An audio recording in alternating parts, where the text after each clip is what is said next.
They're ready to kick off at Taylor Field as this season is about to begin. Welcome back to Taylor Field. Everyone but the Stampeders had a great time here on Grey Cup Sunday last November. No better place to start a new season than right here in Regina. A year of renewed hope in the Canadian Football League, and it feels a little bit like Grey Cup Sunday at 10 degrees here today. Saskatchewan Roughriders will take the kickoff as Wally Buono gets set to begin his 7th season as head coach of the Calgary Stampeders. What a record he has. 80 wins, 27 losses, and 1 tie. He didn't have a good winter, though, because he didn't win the Grey Cup. No, but the scary thing is about Wally Buono, he thinks he's improved his team over last year. That could be scary, as good as they were. Jim Daly, as we mentioned, made a lot of changes since assuming the head coaching role in Saskatchewan, the 23rd head coach in Roughriders history. You played for a few of those 23, did you not? Yeah, I had a couple. Where did you pick it up? At Reuben Berry, somewhere in there? Reuben Berry, 1984 was my first year, and that was quick for Reuben. That was about a half a season. But Jim Daly's a great football coach and a very personable coach. He'll tell it like it is, and he's the type of guy that you can rally around. Deep for the opening kickoff for the Saskatchewan Roughriders, Aaron Ruffin and Willie Latta. And after a little fireworks in the end zone, we're set to get it underway with Mark McLaughlin, who had another sensational season kicking for the Calgary Stampeders in 1995.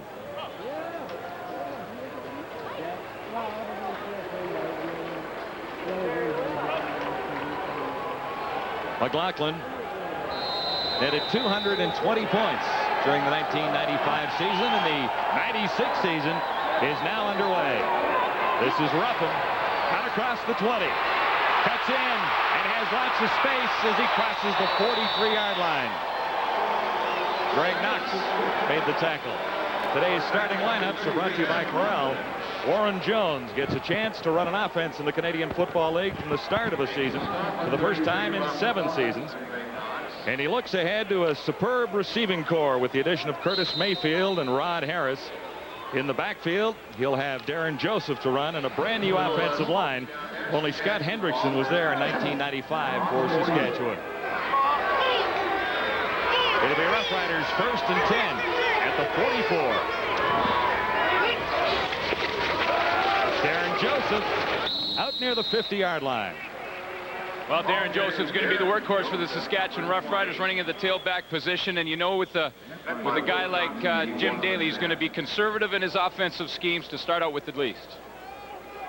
Number 44, 49, gain of 5 seconds. Call it a gain of 5 yards, 2nd and 5 facing Saskatchewan.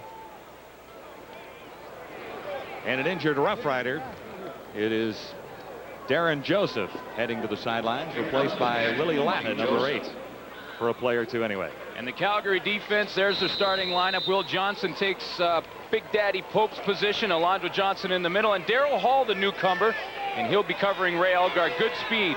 Greg Knox anchors the secondary. Davis is the new guy at the halfback. From the shotgun, Curtis Mayfield to the near side. That means Don Narcisse is to the far side of the field. A little shovel pass ahead for Latta. And Will Johnson was there to make the stop, number 81. Johnson has really moved in to take Pope's position in that Calgary Stampeder defense. Yeah, Will Johnson flips over to that side where Marvin Pope played. And to replace him, they had to bring in 2 guys, Steve Anderson and Dwayne Patterson. That's how good Marvin Big Daddy was last year. Manages in on a 3rd down punting situation for Saskatchewan. 72. Net average of 32.9 in 95. Manage will step across to 35.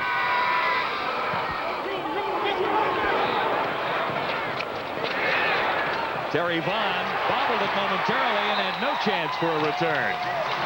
Brooks Finley leading the Saskatchewan tacklers. 44-yard punts, and there's no return. This is Jeff Garcia's team now. He was sensational in relief of Doug Flutie in 1995, winning 8 of 9 starts and firing 25 touchdowns. Travis Moore is back at one of the outside receiving spots. Of course, Pitts and Sapunjas are inside. No better combination than that. And Kelvin Anderson is the new running back in Calgary in 1996. This is the goal line. First down, Calgary. Up front, Bruce Covington is back after missing almost all of last season. Romano, Crysdale, McNeil, and the newcomer up front is Freddie Childress. First and 10, Calgary on the 9-yard line. After the holding penalty, Stampeders are back at the 9-yard line on first down. Garcia swinging it out of the backfield, and no catch made there. That's the new running back, Kelvin Anderson.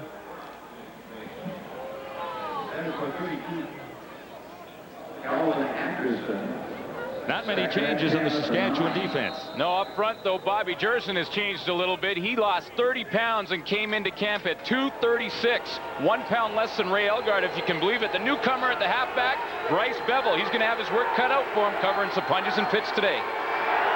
2nd and 10, Stampeders at the 9. Shotgun, Garcia.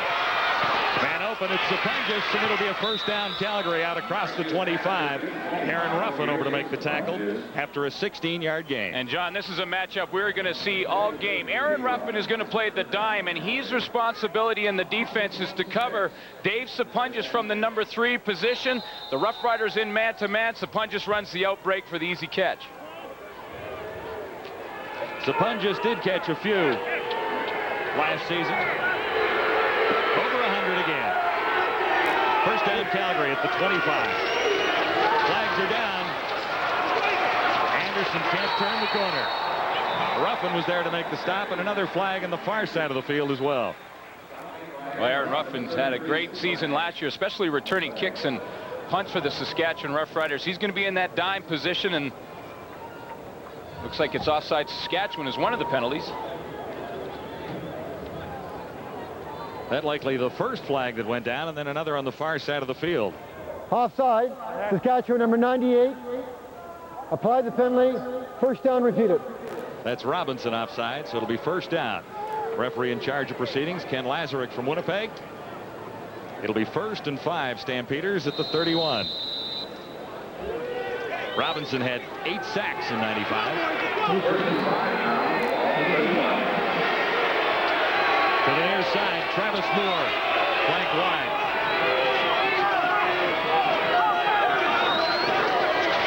Anderson has a couple.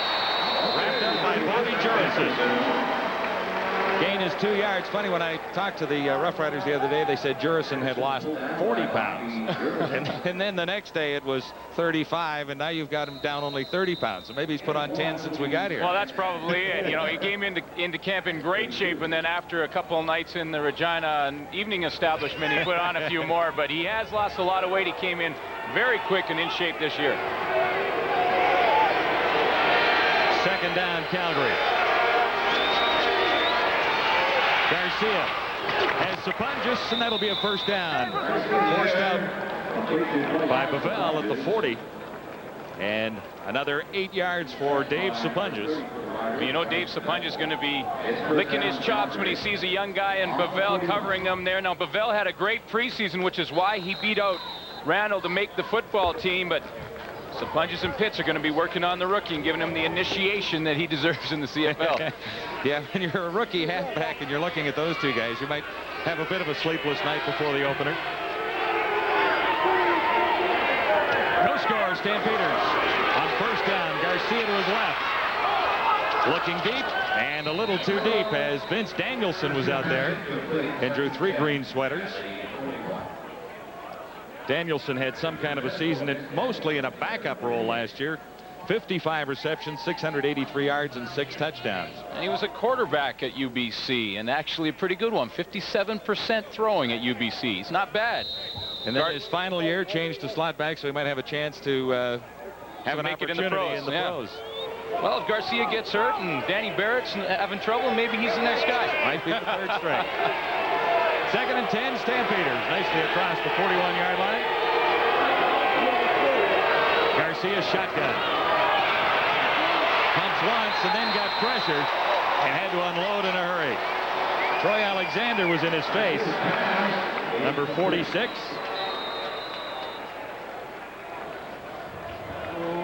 Alexander out of East Washington, 11 starts in his rookie season last year. And this is Troy Alexander right here, and he's going to get the pass rush on Garcia, but it's a team effort because behind him, you see the little swim move there with the hand coming underneath the chest. Actually, it's called a rip move. I'm gonna get coached up by Bobby Jerson on that one, I'm sure. Rip move by Troy Alexander, and he makes a good move and gets a sack. Tony Martino is in, averaged 42 even in punting for the Stampeders last season.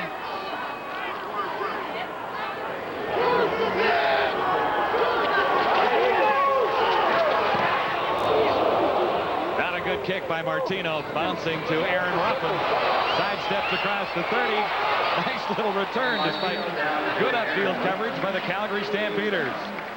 40-yard punt. The return is 7 yards and still no score at Taylor Field, Regina. Saskatchewan safety Dave Van Bellingham being attended to on the sideline, shaken up on the previous play. And if he can't return, the Roughriders will look to Errol Brown or Dwayne Provo to fill in.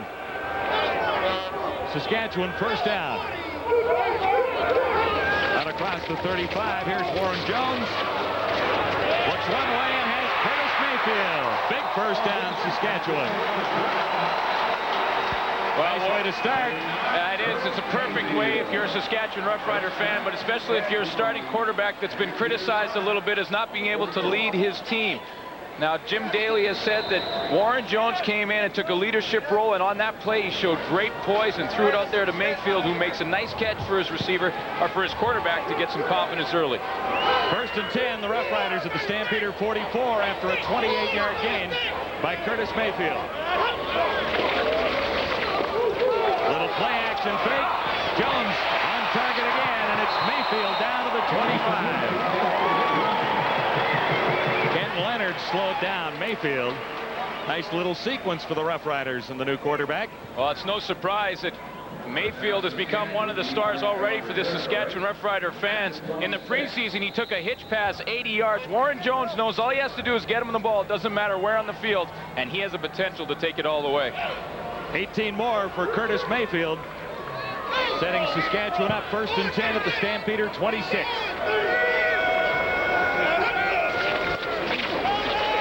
This is Willie Latta, and there's nowhere to go. He'll lose a couple. Steve Anderson made the stop on Latta that time. Latta is in with Darren Joseph shaken up in the first offensive sequence for Saskatchewan. Good play by Steve Anderson to fill that hole. Steve Anderson came over from Birmingham in the dispersal draft, and also spent a little time in Las Vegas as well. 33 CFL games beginning in '94 in Las Vegas.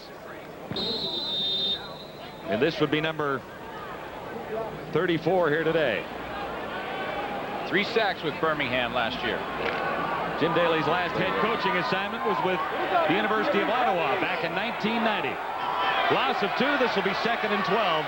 Saskatchewan at the Calgary 28.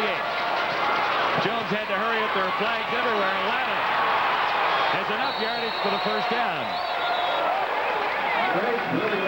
We'll check the infraction.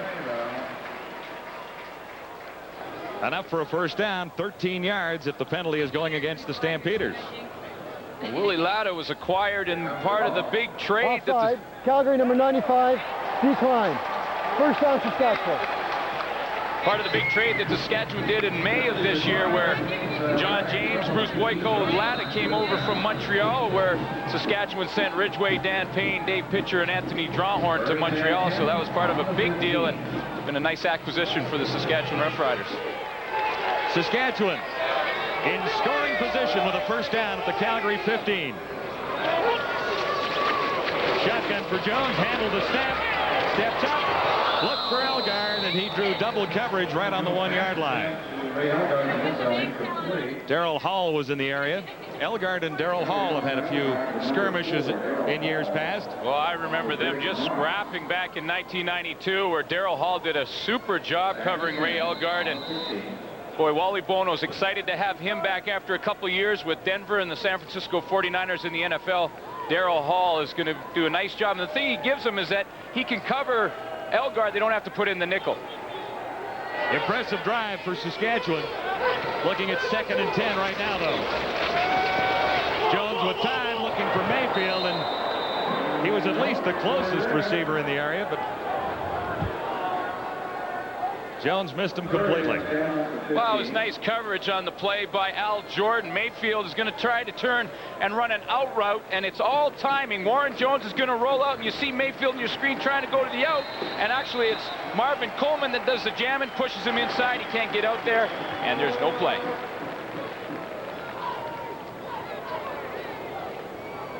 Darcy Dolan into the game now, number 35 for the Roughriders, his first ever game at Taylor Field in Regina. He grew up in Saskatchewan. Played one game for the Roughriders, but that was a couple of years ago in British Columbia. And were you holding then for Darcy on his in his CFL debut? Yes, I happened to be, and it wasn't that great of one. He missed the first one, and I dropped the second one, so he never got a chance to redeem himself. Well, he's going to get another opportunity at this from a couple of yards further back. 27-yard field goal drive. Yeah, it looked like it was too long in the huddle for Saskatchewan, so they'll have to do it again. A time count violation, but certainly should be within Dolan's range. Time count violation. Saskatchewan, number 35, 5-yard penalty. Still third down. For the whistle, okay? Wait for the whistle.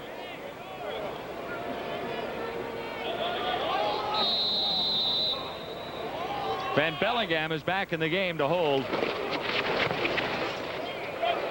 And Dolan has his first field goal. At Taylor Field, the Roughriders have the first lead of the ball game. And 3-0. An impressive 57-yard march. That's 3 for Saskatchewan. The CFL Live as we kick off the 1996 CFL season with the Roughriders on top. 3-0 and a short field goal by Darcy Dolan. Ready for the Saskatchewan kickoff. And here he is again.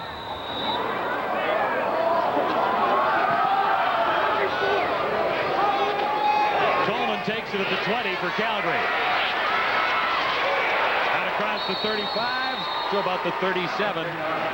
Brooks Finley made the tackle after an 18-yard return. Brought down by 46. Jeff Garcia hasn't really gotten into the rhythm yet, has he? Well, he had a couple of catches by Sapunjas and threw it out there in the flat to him. But, you know, Wally Bono said in the preseason that he wants to establish the run more, and we saw that in the first drive. They want to get that running game going so that they can have it late in the year when it's a little colder. Harold Brown in at safety for Saskatchewan for Dave Van Bellingham. 1st and 10 Stampeders at the 38. Garcia looks to the near side. Vince Danielson will have a first down. By 88, Vince Danielson. Now it's a perfect call for first down. They knew the Saskatchewan Roughriders would be in zone defense. You pick those kind of tendencies up in your game films and while you're scouting during the week, and it was the perfect call to have Vince Danielson just fall underneath the zones. See Garcia's just take a 3-step drop and find Danielson right underneath the zone in the flats. The Sapunjas has cleared out. Gives up a nice pickup on first down. 55 catches last year. That one went for 11 yards. And a Calgary first down at the Stampeder 49. Garcia looking for Travis Moore.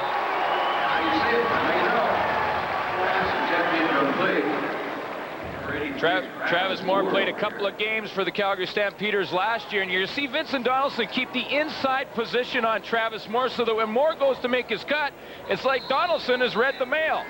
He opened the mail early and got inside and was almost there before Travis Moore was for the interception. Moore spent a couple of games on the roster in the National Football League with the Saints last year. 2nd and 10 Stampeders. Under the cover, and Alan Pitts comes up just a yard shy of a first down. Bryce Bavell on the tackle, 9 yards the game. Well, it's a pretty nice job by Garcia because the Saskatchewan Roughriders were showing blitz. Dave Van Bellingham was up showing blitz from the safety position, which gave Garcia a bit of a misread. He finally got it out there to the flat where Pitts had broken off his pattern a little early, and Bryce Bavell had to make the tackle.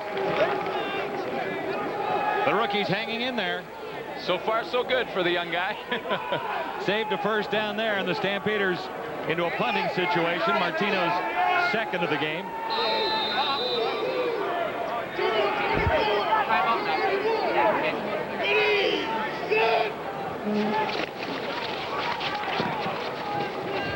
More height on this one. Ulmer at the 5. Squeezed through for a couple of yards on the return. It'll be Saskatchewan first down after a 7-yard return and a 47-yard punt. It's 3-0 at Taylor Field, Regina. You drink Pepsi, you collect points. You get Pepsi stuff. Pepsi stuff. People who drink it get it. Welcome back to Taylor Field. 1st and 10 for the Roughriders. At the 11, Saskatchewan leading 3-0. Jones looked to put it up, and Ray Elgard had the pass behind him that time. A little bit of an early season timing problem between quarterback and receiver there. Warren Jones just throwing it beside Elgard, who was trying to find the hole in the zone of the Calgary defense. Yep. Elgard is going to share that spot much of this season with Dan Farthing, who's now a 6-year Rough Rider and deserves a chance to see a little more action. Absolutely, coming off his best year with over 500 yards at 95. Now 2nd and 10. Jones from the shotgun, flags down again. Harris turns around and makes the catch. Out to the 30, will check the infraction.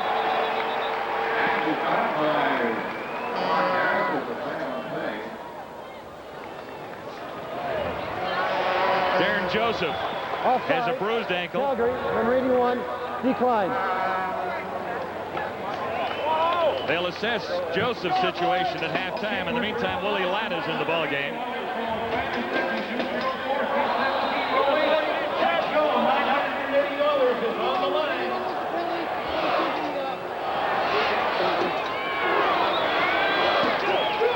First down, Saskatchewan out at the 30 now.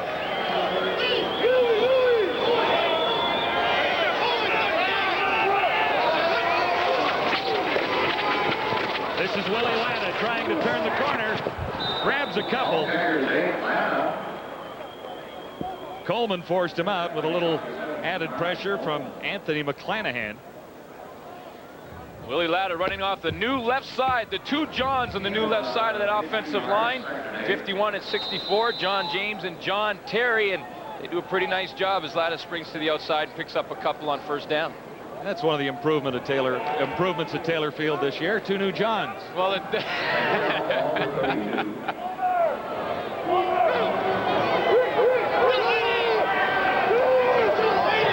and 8, Saskatchewan.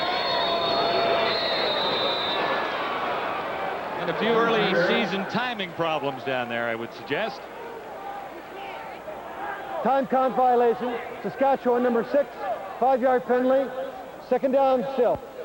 Second time count violation against Saskatchewan. One was against the kicker, though. well, they got some new personnel in there. Basically a new offensive line, a couple of new receivers, so they're probably explaining a few things as the game goes on, and that takes a little time in the huddle. Mayfield to the near side. Narcisse to the far side of the field as the wide receivers. Narcisse hasn't caught one yet. Slight delay to Willie Latta. And Darrell Hall was there to stop Latta a yard short of the line of scrimmage, so it'll be 3rd down, Saskatchewan. Well, Darrell Hall does a super job. He's playing from the outside position, the outside linebacker position right here, and he's just going to come down in this area and crash on the running play, make the tackle. He's got tremendous speed and size for an outside linebacker. He can cover and he can come up and stop you on the run just like that, and that's why Wally Bono is so pumped up about having him back. Well, that's kind of the position they created for Darrell Hall a few years ago. Because of his strength. Vaughn on the return. Out across the 55.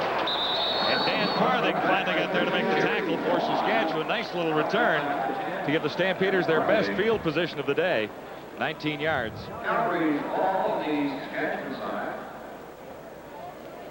Three 1,000-yard receivers on the Calgary Stampeders in 95. These guys were well over 1,000. Sapunjas had 1,655 and Pitts 1,492, both out of the slots. And you know what's so well, not surprising, but so incredible about David Sapunjas this year is he was coming off a 94 season where he broke his collarbone. So it's a tremendous job for Sapunjas. Stampeders are first down. Garcia gives it to Anderson, and he's got maybe a yard and a half, or maybe 3. Ask Wally Bono. Asked Wally Bono about Kelvin Anderson and establishing that running game, and he just kind of looked at me and said, hey, we gave him the ball 19 times in the preseason. In one game, he had over 100 yards. Against the BC Lions, yeah. So he says, I think he's a pretty good player, and we're going to get him the ball. Gain of 3. This is 2nd and 7. Saskatchewan leading by 3. Garcia gets some heat, and he can't get away. Lost the ball. Stampeders are there to recover it. Drysdale had it. Pressure from Brant Robinson. Well, the Saskatchewan Roughriders are going to run a little bit of a stunt here, and Bobby Jerson's the guy who starts it out and makes it happen, and I believe it was LeBryant Robinson who comes in. Here's Jerson right here. He's going to loop around and hit this hole on the stunt, and you're going to see LeBryant Robinson clean up afterwards, and you see that comes underneath. It's actually topped on the play that comes under. Timothy Edwards who strips the ball. Loss of 6 and a kicking situation for Calgary. Martino is in, standing back near his 40-yard line. Ulmer. Solid coverage by the Stampeders special teams, limiting the gain to maybe a yard. 29, Eddie Davis. Don Narcisse is working on a few records and does every season, 145 games. Caught a Is pass. what he's looking for. He's at 144 right now. Caught a pass in 144 consecutive games. That is amazing. And it's a pretty good bet he's going to catch one here today. Not so far.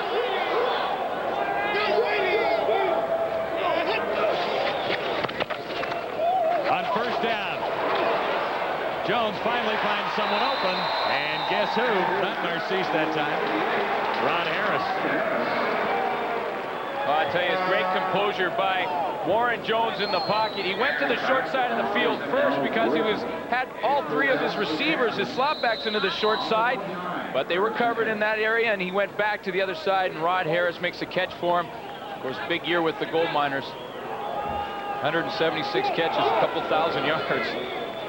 Harris didn't see a lot of action last year. Only played 6 games because of injuries. Glenn on first down.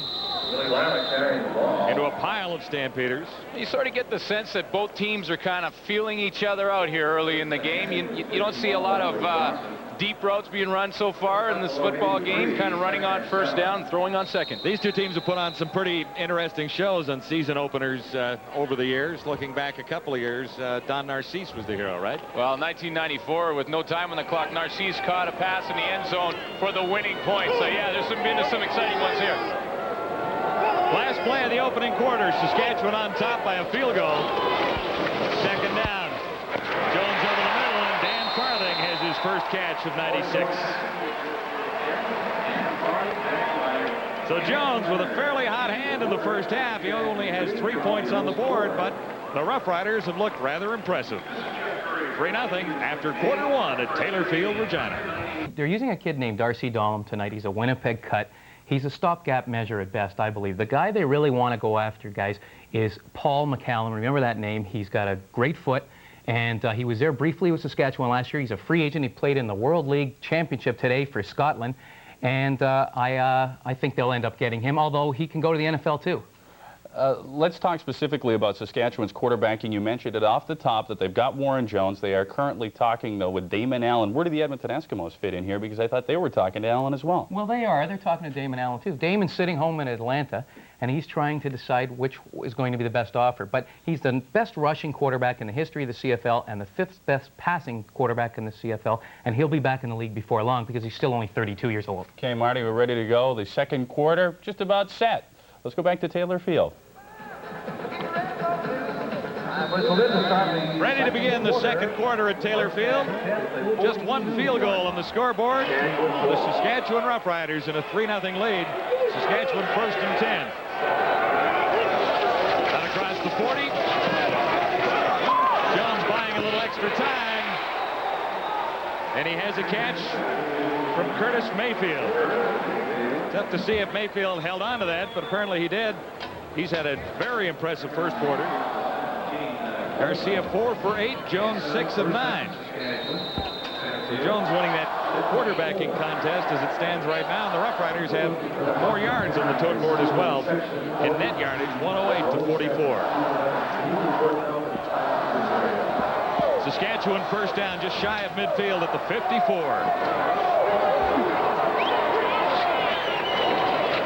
There's the catch. Don Narcisse, 145 games with at least one catch. And he's probably got 1,000 of his catches in those 145 games on this exact play. He just runs a little hitch pass, comes underneath the zone, picks up the ball from Warren. You see him coming right underneath Rod Harris, and he'll just try and work his way up the field. Darryl Hall takes the crackback block from Pooch Hendrickson, and he picks up a few. Narcisse with 123 receptions last season, led the league in that category. Second and short, flags are down, and Jones running for his life will get the first down.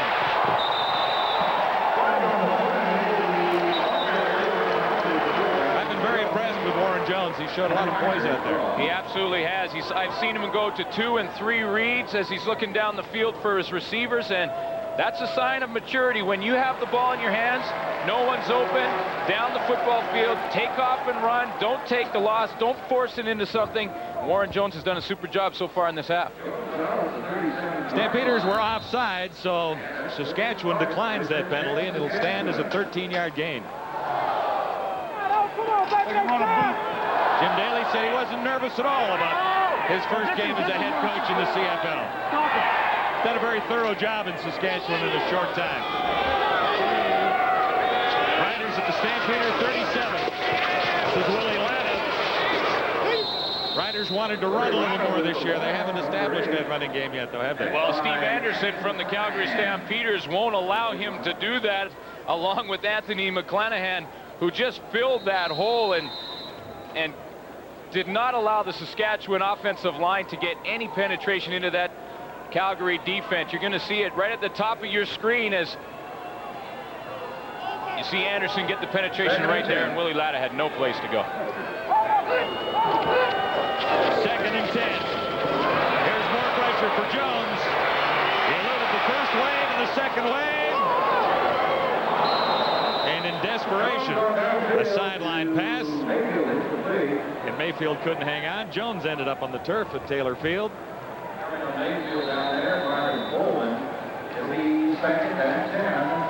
And there's an injured Stampeder down there. And you're going to see a one-on-one situation. Steve Anderson working on Peter Tuipulotu from the fullback position, and here comes a load on Warren Jones as he hits him just as he gets rid of the football, and you know Warren's going to feel that one tomorrow morning when he tries to get out of bed. Anderson has made his presence felt here today, number 93. Out of the University of Las Vegas. So a timeout to attend to a Stampeder injury.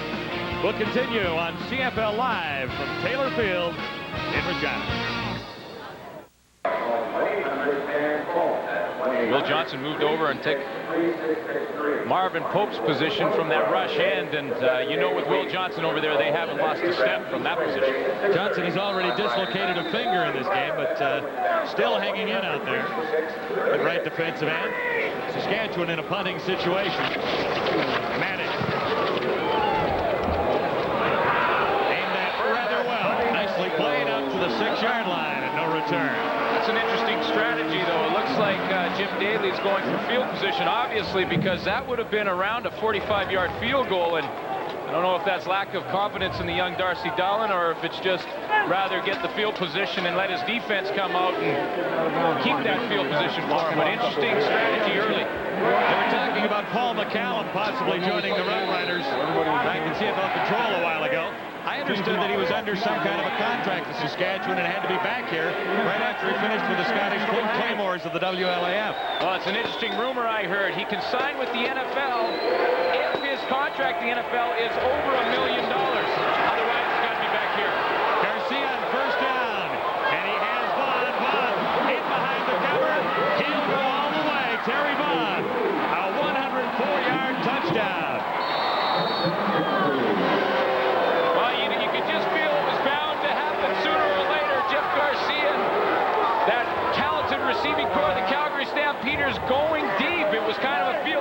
situation in the first quarter, but it was bound to break loose sooner or later. And Gerald Vaughn is the one that did break loose. 104 yards. And Vaughn did most of it himself. Well, the Saskatchewan Roughriders are going to play aggressive and play a man defense down here and try and get the safety touch on the quarterback sack. But when you put a man defense, you got one-on-one coverage, and Terry Vaughn takes Vincent Donaldson deep, gets in behind him by a step, hangs on, and then it's just a foot race for 6 points. Donaldson actually missed the tackle, and there was no way Van Bellingham was going to catch Terry Vaughn.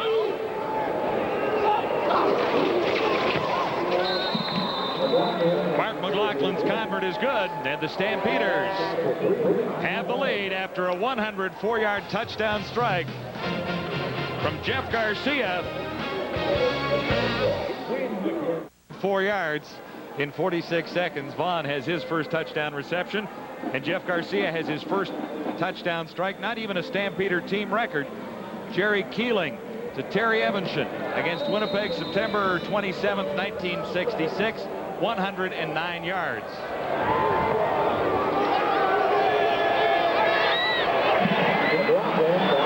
On the Stampeder kickoff, Aaron Ruffin to return to the 37.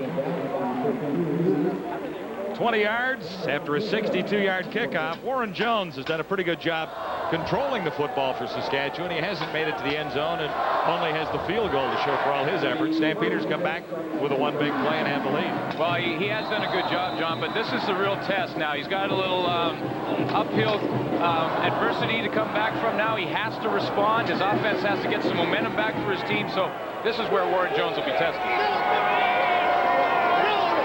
Roughriders beginning at the 33 on first down.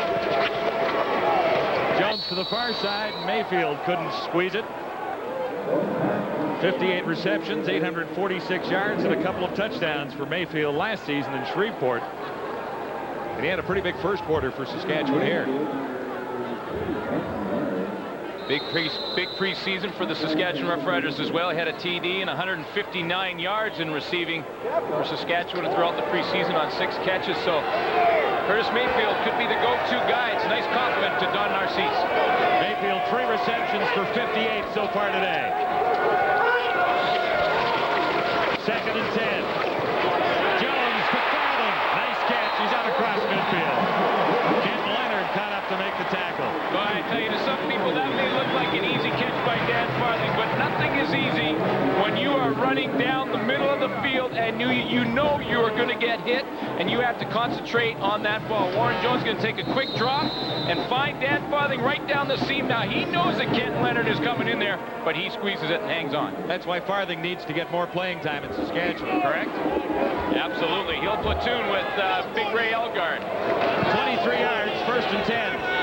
Saskatchewan just inside Calgary territory. This is Willie Latta. His best run of the ball game. Stopped by Will Johnson, 81. 7 yards for Latta, who's in relief of Darren Joseph, who had an ankle problem early in the game. Now, how would you like it if you're Steve Anderson and you got 2 guys right here in John Terry and John James pulling this way, both weighing at 3 bills. Here they come around the corner, and that's 600 pounds of man coming around, and there's Daryl Hall getting the brunt of it as Willie Latta picks up a nice gain. 2nd down, Saskatchewan. Little play action. Jones has all kinds of room to run to the first down on the far side. Forced out finally by Coleman. 10 yards for Warren Jones. Well, this is set up by 2 things. One is it is a great running play on first down by Willie Latta. That gets the Calgary defense thinking about the run, and then a superb ball fake by Warren Jones. You see him just slip out to the outside and make a nice game for Saskatchewan. Great fake. He snuck into our camera guy on the far side of the tackle as well. Saskatchewan first down. That was knocked down and maybe picked up. It is intercepted. They're calling it an interception. Daryl Hall had it bounce into his hands. I didn't see who got a mitt on it the first time.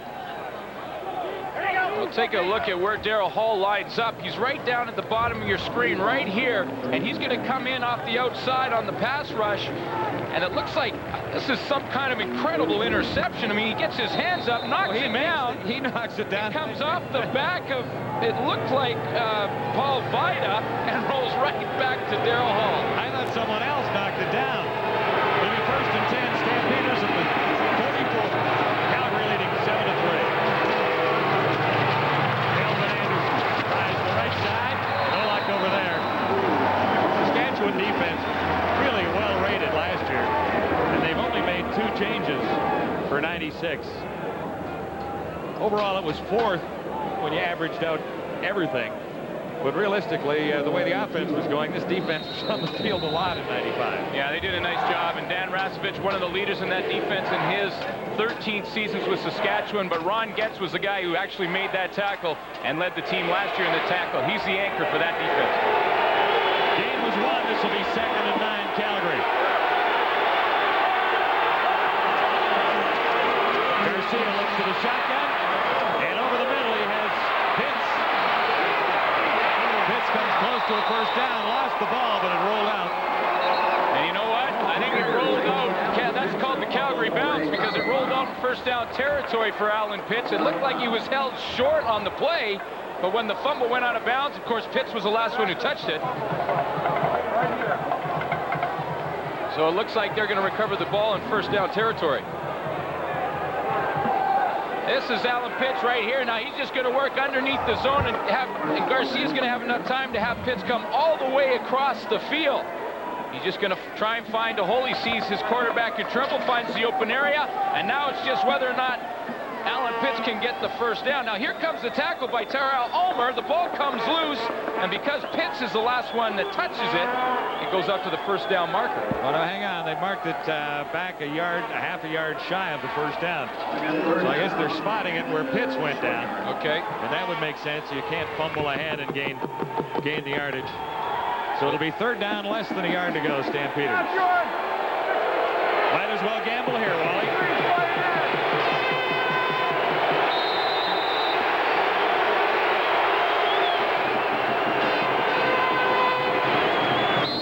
No penalty markers anywhere. It should be a Stampeder 1st down. There's the indication from referee Ken Lazarick. And not a big-time gamble at this stage of things when you've come back to take the lead. And the key on these short yardage plays is just the surge at the line of scrimmage. Can the offense get lower than the defense? This time, Calgary's offensive line wins. Razovich, you see, up over the top, and when you lose your leverage because you're high, you can't stop the quarterback, and Garcia picks up the 1st.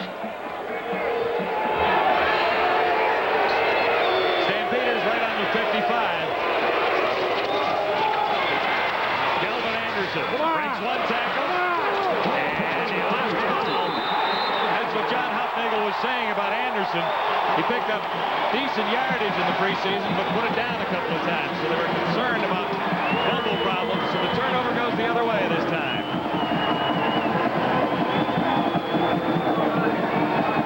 A turnover aside, Jim Daly and the Saskatchewan Roughriders down by 4 to the Stampeders as we head to the half. Tyrell Ulmer tries to scoop it up and run with it, doesn't get the handle, and just knocks it out of bounds. 1st and 10, Saskatchewan at the 45. Here's Jones going deep. His receiver was down. And Hall, I think he'll get tagged for that penalty marker down there. Well, it's a matchup that's happened quite a few times already tonight and will continue to happen throughout the game. Daryl Hall walking out and covering Ray Elgard. It allows Calgary to send some of their halfbacks and defensive backs on blitzes when a linebacker can cover. And that time Elgard got in behind Hall, and as he turned back to get the ball, Hall didn't see the ball coming and just ran right over him. Good call by the official there, no question. They were quick with the flag. 6:26 to go till halftime at Taylor Field as we kick off a new season. Forward pass interference. Calgary, number 4, non-deliberate, 10-yard penalty. 1st down. That was absolutely deliberate if you listen to the Saskatchewan fans. Well, you know, I think it was a good call by the official because Hall was just continuing in his running motion. He wasn't trying to grab Ray Elgar to hold a sweater or screen him in any way. He just was running and ran over him. Yeah, no, I think it was the right call. I was saying the Rider fans wanted the whole enchilada there. First and 10. Riders at the 53. Another time count violation. Second called against Jones. Time count violation. Saskatchewan, number 6, 5-yard penalty. Still first down. That's 3 today, I think, on the time counts for Saskatchewan. Yeah, 1 on Darcy Dallin on the field goal and 2 on the quarterback. Could be Ray Elgard in there saying, hey, you know, I might be old, but I'm still open, and they're having a little discussion about it. Be first and 15. Another marker down. Yes, might have got an early start. He makes the catch. Definitely offside on Rod Harris. He mistimed the snap count as he was heading towards the line of scrimmage, and there's a call by Ken Lazarick. Well, speaking of Ray Elgar, happens to be the best at timing up the snap as he gets a full run towards the line. Legal procedure. Saskatchewan, number 88, 5-yard penalty. First down repeated. So you can almost be sure that he's going to go and discuss it with Rod Harris as he approaches the line. Just gets a little bit off timing and is across the line on Kellogg before the ball snapped. It'll be first and 20 facing the Roughriders now. Back there, the 47. Louis Palutu gets his first carry, number 32. And he gets 3 yards. Rated as an outstanding blocking back and a pretty good receiver coming out of the backfield, but I don't imagine he's going to figure in too many passing schemes with Saskatchewan with this core of receivers that they've got. Well, you know, he's going to catch those dump passes, but he will be primarily blocking. And what a great job he did in Baltimore in '94 was when he made the All-East team, just blocking for that team. And he won a Grey Cup here at Taylor Field last November. Another marker down. Jones won't get it away. Steve Anderson again is right in the middle of things. Solid first half. But he might have been the Stampeder that got a head start. Let the referees sort it out. But what an initiation for Keith Hiscox from that right tackle position. Calgary, number 93, 5-yard penalty. Second down repeated. Hiscox in his second year, and he never really got any playing time last year, so it's his first real start at the tackle. And guess who he's got to play against in his first season? Will Johnson. First game. How's that for a test? Second down and 12. Yikes. Now we're at second and 12 after all these penalties in a row. Jones almost had that one picked up. Greg Knox, with 5 interceptions last year, might have made that one. Greg Knox had a super year in 1994 with 10 interceptions, and you can tell that Wally Bono has more and more confidence in him all the time. And the reason I say that, in particularly on this play, is because he read this play all the time and has the green light to jump in the curl. Almost has the interception. You can hardly wait to talk about safety. I love it. Especially good ones, and Knox is a good one. Here's Manage on third down. Deeper kick this time. Coleman has a little room. Still on his feet. Oh, he's grabbed by a face mask. Manage, I believe.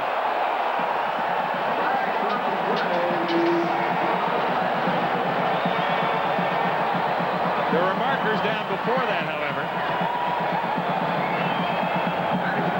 There is orange cloth all over Taylor Field right now. It looks like we'll definitely get a face mask call on Saskatchewan's Brent Manage. And the other call seems to be in the early part of the play, maybe a holding at the line of scrimmage. The official word from Ken Lazarick. Holding, Calgary, number 44. Face mask, Saskatchewan, number 13. It'll be a 5-yard penalty assessed against Saskatchewan at point possession game.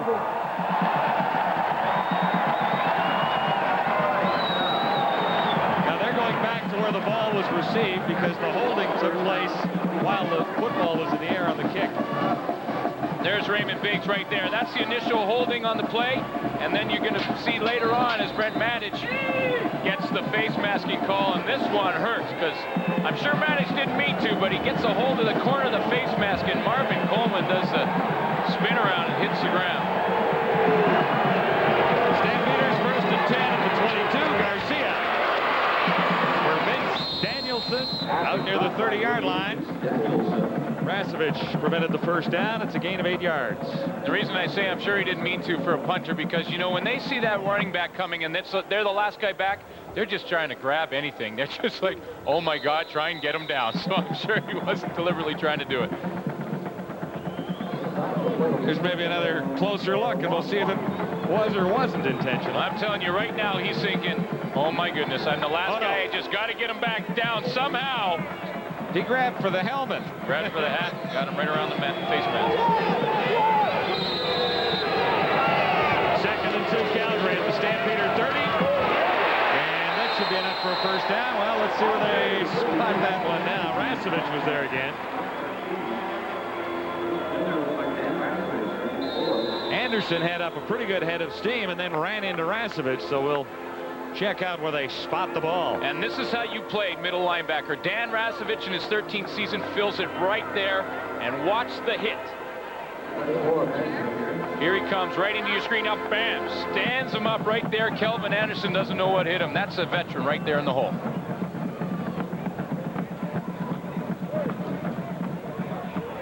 And it will be 3rd down, thanks to Dan Rasevich. 3rd down, less than a yard to go for the Stampeders.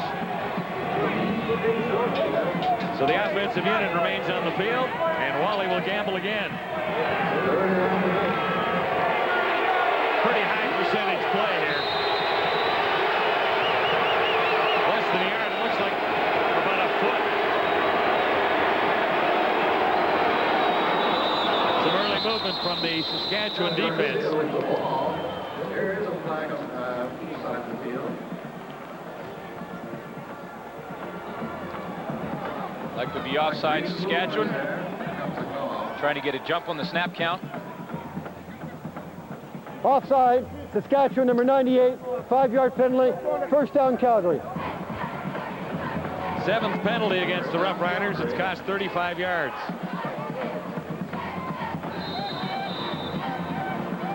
Brian Robinson is right here, and he's the one who's going to jump early, trying to time that snap count. Gets in there a little early on Drysdale.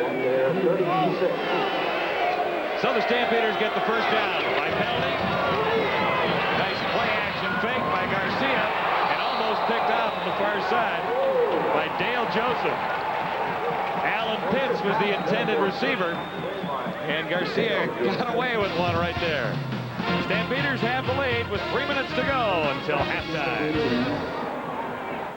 We'll preview the East and the West. Leach, Les, and Marty will give us their thoughts, and John and Glenn will review the first half. Back to Regina. Into the final 3 minutes of the opening half of 1996.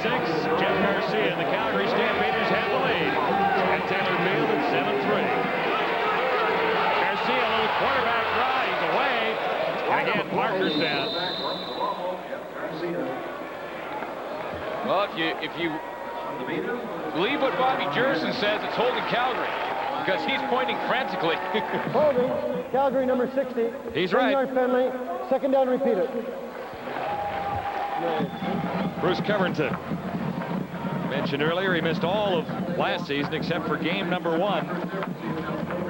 Big Tuna's right here, and we'll just watch and see if he's the culprit. See Todd trying to make the inside move, and Covington's got his hand on his back, and that's enough for the official to give him the holding call. Covington was a Western All-Star in '94. Stampeders looking at 2nd and a bunch now. Garcia puts it up, looking for Moore, and he makes the catch. Travis Moore got in behind Ulmer. Big play for Travis Moore, back with the Stampeders after a year away. 39 yards, they needed 26. Another perfect deep ball by Jeff Garcia, because Tyrell Ulmer initially has pretty good coverage on Travis Moore as he's running down the sideline. You'll see as it picks up to the left of your screen, that's the tail end of it. They were going back and forth as they fought down the sideline. Travis Moore does a nice job of just pushing off at the last second and making the catch. He adjusted well to the ball in the air. Stampeders pick up 39, and it's first down here. Looking for Pitts. Parker's down, and did Pitts hang on? Well, you're going to get Dale Joseph. Sorry, John, you're going to get an interference call on Dale Joseph. The same sort of call that happened on Daryl Hall on Ray Elgart earlier in the football game. He doesn't look back for the football and continues to run into Pitts, and he's going to get called. Pitts is just going to come out right here and run the corner pattern. Saskatchewan, number 21, delivered, automatic first down and point of foul.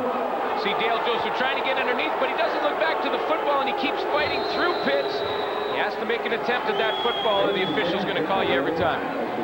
That'll be a 25-yard net gain charged against Joseph, and setting the Stampeders up at the Roughrider 19.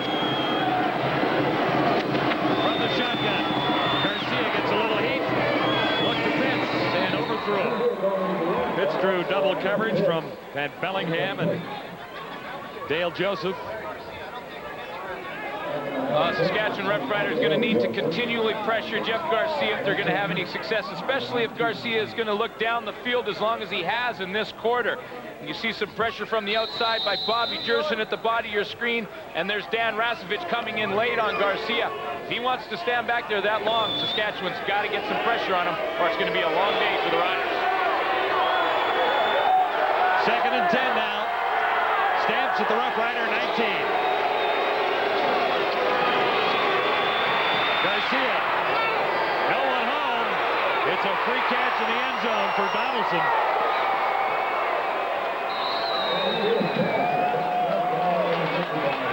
Nobody was home as Garcia put that one up, so the Riders get away with one.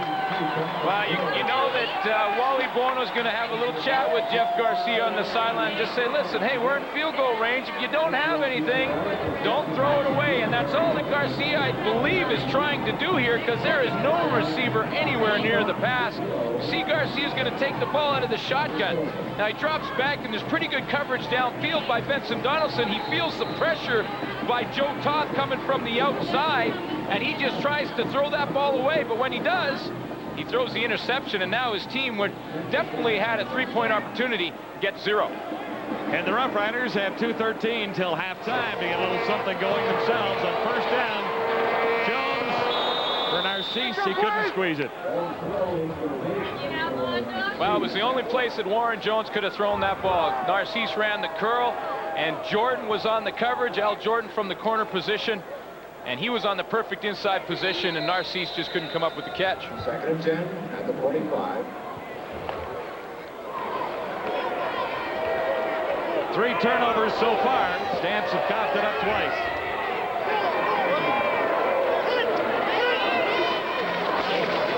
On 2nd down.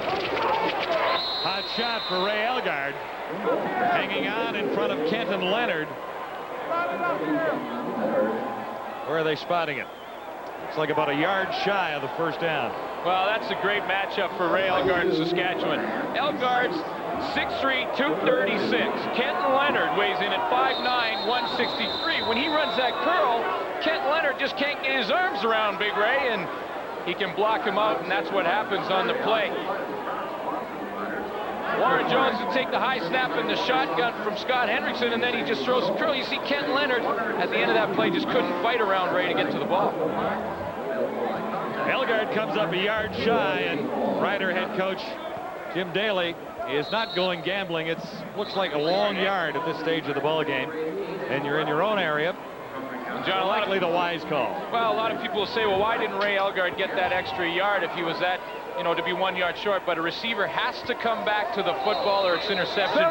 Ray did it, and this is a good call by Jim Daly. Managed back at his 20.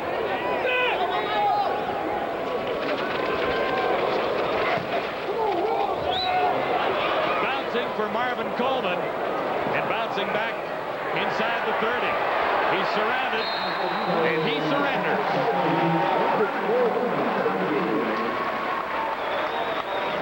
There was nowhere to go, and with 1:51 to play till halftime at Taylor Field, Stampeder offense is back on the field. Another one of these close games in an opener for the Calgary Stampeders and Saskatchewan Roughriders. You know, as dominant as Calgary has been in the past 3 years, Saskatchewan has split the Stampeders every one of those years. So it always seems to be a battle when these two teams play. And last year, in front of 55,000 people at Taylor Field, Saskatchewan beat a powerful Calgary team.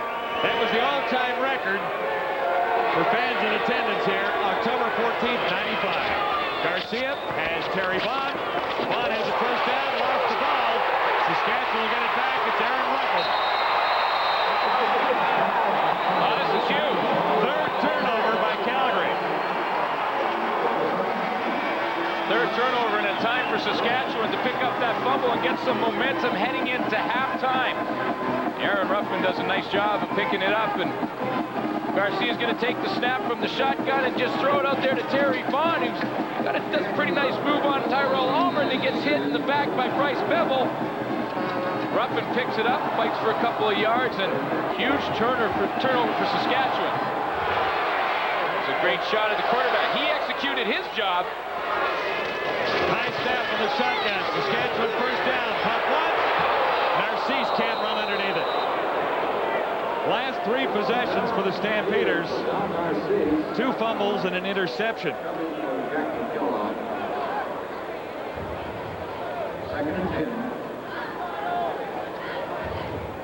Now that's how close it was. Last year, Saskatchewan beating Calgary 25-20 in that big crowd at Taylor Field. The warm-up for the Grey Cup, and then the other rematch was a close one. Yeah, it was as all well. Mark. 6 field goals. He beat them by himself. And Paul McCallum had 5 in that game as well, so it was a kicker's duel. Wally is not that happy at the turn of events here. 2nd and 10, Saskatchewan. 1:36 till the half. Mayfield slanted in. A short toss. He's well short of the first down. Well, we've already talked about it, but that was the play in the preseason against Edmonton that Curtis Mayfield took 80 yards. So you know that'll be the big part of the playbook. All he's going to do is take a quick step off the line of scrimmage. One step, come back towards his quarterback, pick up that ball. The blocking set up from John James, who pulled out there and gets a nice gain, about 8 yards on the play. Roughriders have called a timeout to think over the situation. Here's what it looks like. 3rd down. 3 yards to go. They're at the Calgary 36.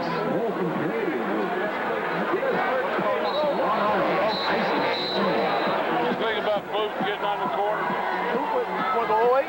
08's good. Okay. Well, you know, I wasn't in very many offensive meetings when I was a Saskatchewan Roughrider, so 08 could be anything from the deep go route to the hitch and go to a curl. Jim Daly goes gambling on 3rd and 3. Saskatchewan. Who drew who? Yeah, Paul Vida was in some movement down there, but we'll see who moved first. It's a procedure call, the initial indication. League of procedure, Saskatchewan number 61, 5-yard penalty, still 3rd down. But that changes the complexion of things a little bit. Well, Steve Anderson is right at the front of your screen at the left there, and he's going to move his hands forward. And when he moves his hands forward right there, that draws Paul Vida.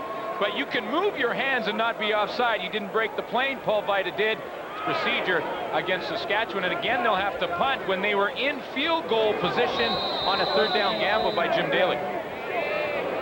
But I would think the fact that they have Darcy Dolan as the field goal kicker with not too much experience might have weighed on their minds at that point. Well, you know, I talked to Jim Daly before the game and asked him what he thought about having Darcy Dolan. He says, I'm perfectly confident with him to kick field goals. So I'm a little surprised he didn't let him get in there and give it a shot. Was that his range?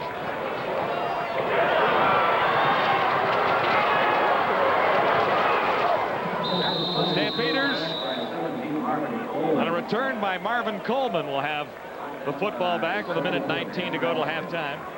Calgary leading 7-3 at Taylor Field as we kick off the 1996 CFL season. Garcia had a chance to put some points on the board the last time he had his hands on the football and threw an interception when he was in field goal range. And with 1:19 left in the radically Canadian CFL, there's still lots of time to score, believe me. Lots of time for Jeff Garcia to work the clock. And this will help Travis Moore. Second fumble recovery for Aaron Ruffin. Garcia over to make the tackle. And Saskatchewan gets another kick at the can. Stampeders have really had turnover problems. That's the 4th time that Calgary has given the ball back to Saskatchewan. Well, you know, there was some controversy as whether or not Aaron Ruffin should start at the halfback position, but the coaching staff felt that Ruffin could learn the nickel position better. He did a great job last year in that spot, and he was sitting back in the nickel, picks up his second fumble recovery, and a huge turnover again for Saskatchewan. Dale Joseph putting the hit on Moore, coughed that ball out, and Ruffin comes up with another big play in this half. So with 1:08 to the half, it's back in Saskatchewan hands with a first down at the Calgary 25. If you're a Calgary Stampeder and Wally Bono, you have to be thinking that, boy, if he can get away with this half without Saskatchewan scoring again, he's really dodged a bullet with all these turnovers. He might be happy just giving up a field goal at this stage. Jones underthrew the intended receiver. It's Mayfield out there. And a little heat coming from Johnson again. Well, Marvin Coleman did a super job of covering Curtis Mayfield on the play. 6 interceptions last year for Coleman. Tried out in the NFL. Didn't work out for him. He's back for Calgary, and Wally Bono's very happy about it. You see some pressure up front by the Calgary Stampeders. They attack that line of scrimmage, and that new refurbished offensive line by Saskatchewan. There's Will Johnson working from the outside. Gets a hit late on Warren Jones. 2nd and 10. Jones looks over the middle, almost picked off by Knox, intended for Mayfield. Or at least Greg Knox had his hands on the football. Well, that's 2 should have had it for Greg Knox. 2 should have had it. Earlier in the game, he jumped a curl by Elgard, almost had it, and he makes a perfect read on Warren Jones. Now, Warren Jones is going to roll a little bit to his right and look off Knox. But Knox is a veteran. He doesn't bite on the look, comes back across the middle. Jones doesn't think he's going to be there, and he's just, oh, happy that he didn't hang on in that, in that instance. So the Riders will get a chance at 3 with Darcy Dolan. It'll be spotted by Manich at the 32. And Darcy Dolan 2 for 2 in his debut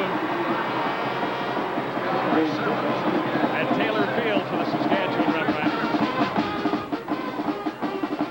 By the way, Paul McCollum and the Scottish Claymores did win that World League football championship today. McCollum, who was here last year and kicked 8 of 9 field goals for the Roughriders in the late stages, is heading back across the pond shortly.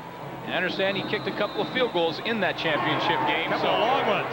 Apparently he's supposed to be here by Tuesday, but if Darcy Dolan can stay 100%, it might be a battle for the spot. Well, McCollum had a pretty good day today, a 46-yard field goal and a 50-yarder. Into the final minute now, 53 seconds going. And Kelvin Anderson, who fumbled once earlier, stays on his feet for a gain of 10 yards. You think Garcia in the huddle said, hey, fellas, can we hang on to the ball, please? I'm pretty sure he's mentioned to all the players, just make it extra double secure that you have that football when you hit the ground. Anderson carried 29 times for 141 yards and a touchdown in preseason. Not quite a first down. This will be 2nd and inches, and Kelvin Anderson has it. It hangs on with 32 seconds on the clock.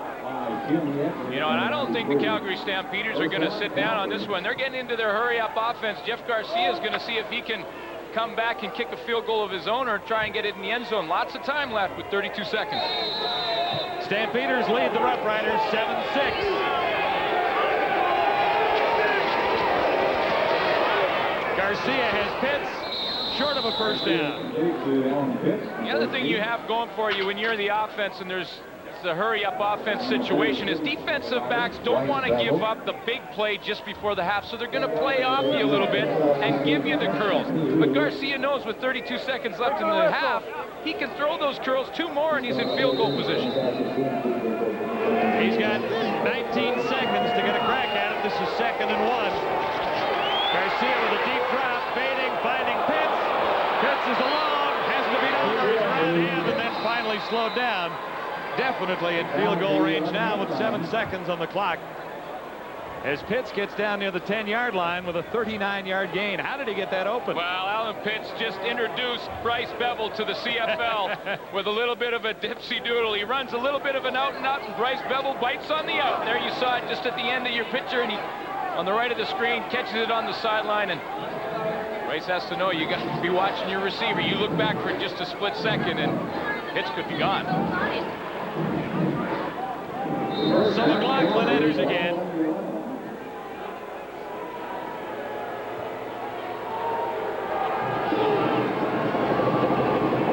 Little 18-yard chip shot for Mark McLaughlin. And no mistake about that as the Stampeders pad their lead. Well, it takes away some momentum for the Saskatchewan Roughriders, who had all those turnovers going into the half, and now Calgary responds with a field goal of their own to take some of that momentum back. 10-6 for Wally Buono and the Calgary Stampeders as we head to halftime at Taylor Field and send you back to TSN.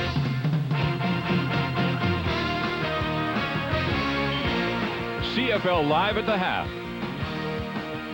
Brought to you by Corel, world leader in CD-ROM technology. Welcome to the half and somewhat of a sloppy ending at Regina's Taylor Field. Now, since this is the beginning of a new season, it's only appropriate that we analyze the clubs in the Canadian Football League. Let's start in the Western Conference with the BC Lions. Last year, they were 10-8, but they have made numerous changes. The most notable, Dave Ritchie's gone. Replacing him, Joe Paopao. There's also a newcomer in quarterback Andre Ware. He saw limited time with Ottawa last season, but he is the Lions' starting quarterback for 1996. New ownership, management, and a new head coach. Marty? Well, yes, they have a strong running attack. There's no question about it, Darren. But this team is unproven from top to bottom. Start with the top. You've got Nelson Scalbania, who the only thing he proved was that he could destroy a franchise. He did that with Montreal years ago. You've got a head coach in Joe Paopao, who's a novice. I'm not so sure that Dave Ritchie ever should have been fired. Paopao's a great guy, likable guy. The players like him, but he's a rookie head coach. And Andre Ware, the jury's still out on him. He's a Heisman Trophy winner, but he's not Doug Flutie yet. You know what? I'm a little more optimistic than you are, Marty. I think BC is going to be all right. As for the Calgary Stampeders, perhaps the most dramatic change, obviously, Jeff Garcia tries to replace Doug Flutie. He's got his super slots in Alan Pitts and Dave Sapunjas, along with veteran quarterback Danny Barrett, to help him along. Les? Calgary's definitely got the quarterback and the receiving core to help them out. They have a head coach that's definitely going to keep those guys in the locker room knowing that they got so close to the dance floor and got a ring, but not really. So they're going to have a hard time working that out. But then again, they got a defense that can help them out. As you see tonight, their defense is really keeping them up with all the turnovers they've had. They still are in the game. When you talk about Alberta, you have to mention the Edmonton Eskimos and the Calgary Stampeders. The rivalry continues this year. Danny McManus at the quarterbacking position. He brings Darren Flutie with him from British Columbia. But when you talk Eskies, you are talking their defense, Leaf. It's awfully tough. But the key, you would have to believe, Danny McManus at the quarterback position. How do you see it? Well, Darren, I don't think there's any question. The key for the Eskimos this year is they have to keep Danny McManus healthy. They have no depth at quarterback whatsoever, so he has to stay in there game in and game out. And, you know, I think it's tough. He's only had 2 preseason games to get used to a new receiving corps, so, you know, the offense may get off to a slow start, but their ace in the hole is that defense that you mentioned. I mean, this is strong. Larry Ruck, Willie Pless, Benny Goods up the middle. This is a defense that really can carry the offense if they do struggle early. This team will be in the hunt at the end of the year. On to the Saskatchewan Roughriders. We're watching them tonight. We've already seen Mr. Daly out there. What's going to happen with this team? Perhaps their biggest asset, their receivers. They got Rod Harris and Don Narcisse. He's a mainstay. Along with Curtis Mayfield. He's another newcomer, but you have to be able to get them the ball. And that's where Warren Jones comes in. Is he ready for prime time? Great receiving core, but can they get the job done, Les? Well, after 4 years with any team, I think Warren Jones is definitely ready. And when you don't have confidence in himself like I don't know if it's a confidence in himself or the people around him that don't have confidence in him. But I tell you what, he's got a receiving core that can help him out. Their defense, basically, got 10 starters returning, and they're very confident with themselves. They know how to help each other out when there are certain situations, and I think they'll be okay. On to the Winnipeg Blue Bombers as they return to the Western Conference. So does Cal Murphy. Now, who's the starter? Is it going to be Kent Austin, or will it be Reggie Slack? Slack seems to be the #1 quarterback for now. The Bombers, they have a very strong running game in Patton and Richardson. How do you see this team shaping up, Marty? Well, Darren, you saw what Maddox did to Coleman in that first half. I'm sure Ken Austin would like to do something like that to Cal Murphy, even though he doesn't have the helmet. The fact of the matter is that he's very unhappy being the backup to Reggie Slack right now. Ken Austin's a proven quarterback in the CFL, and I suspect that sooner or later, Reggie's wobbly knee will give in to him anyway. So I think that's what's going to happen. It's time for Cal Murphy to get in the 90s. I think their biggest strength has to be their running game, and it's game #1, and he's not pulling any punches, is he, Lee? Very strong stuff. We will analyze the East when we return. Stay tuned. Over his 13-year career with the Saskatchewan Roughriders, George Reed practically rewrote the record books. 11 seasons, he rushed for more than 1,000 yards while leading the league in rushing 6 times. His 137 touchdowns is a record, and his total of more than 16,000 yards makes him the CFL's all-time leading rusher. George Reed, a true CFL legend, and you can see more on George Reed and others at the Canadian Football Hall of Fame in Hamilton. Conference, you specifically talk about quarterbacks. They are the strength of this division. Last year, the Toronto Argonauts were 4-14. Doug Flutie has been brought in. He is thought of as the savior, the 4-time CFL MVP. Will he be able to work his magic in Toronto? He's joined by Don Matthews and Tim Cofield. Will he be able to sack the East? Is Doug Flutie the savior? Will he be able to have the success out east here, Leaf, as he did in the West? Well, I don't think there's any question he's going to have success. I think Doug is truly committed to showing everybody throughout the league that he can have success with another team once again. And he is committed to making Jeff Fairholm and get him back to being the receiver he was at one time. I think really the key to this team, though, is the organization and Don Matthews and what he brings to it. I mean, you either like him or you don't. I'm not sure what side of the fence I sit on that one, but he is the best coach on game day. It's only appropriate that we now talk Ticats, because it figures that these two teams are going to be battling all season long. Matt Dunnigan last year he threw for 34 touchdowns, almost 5,000 yards.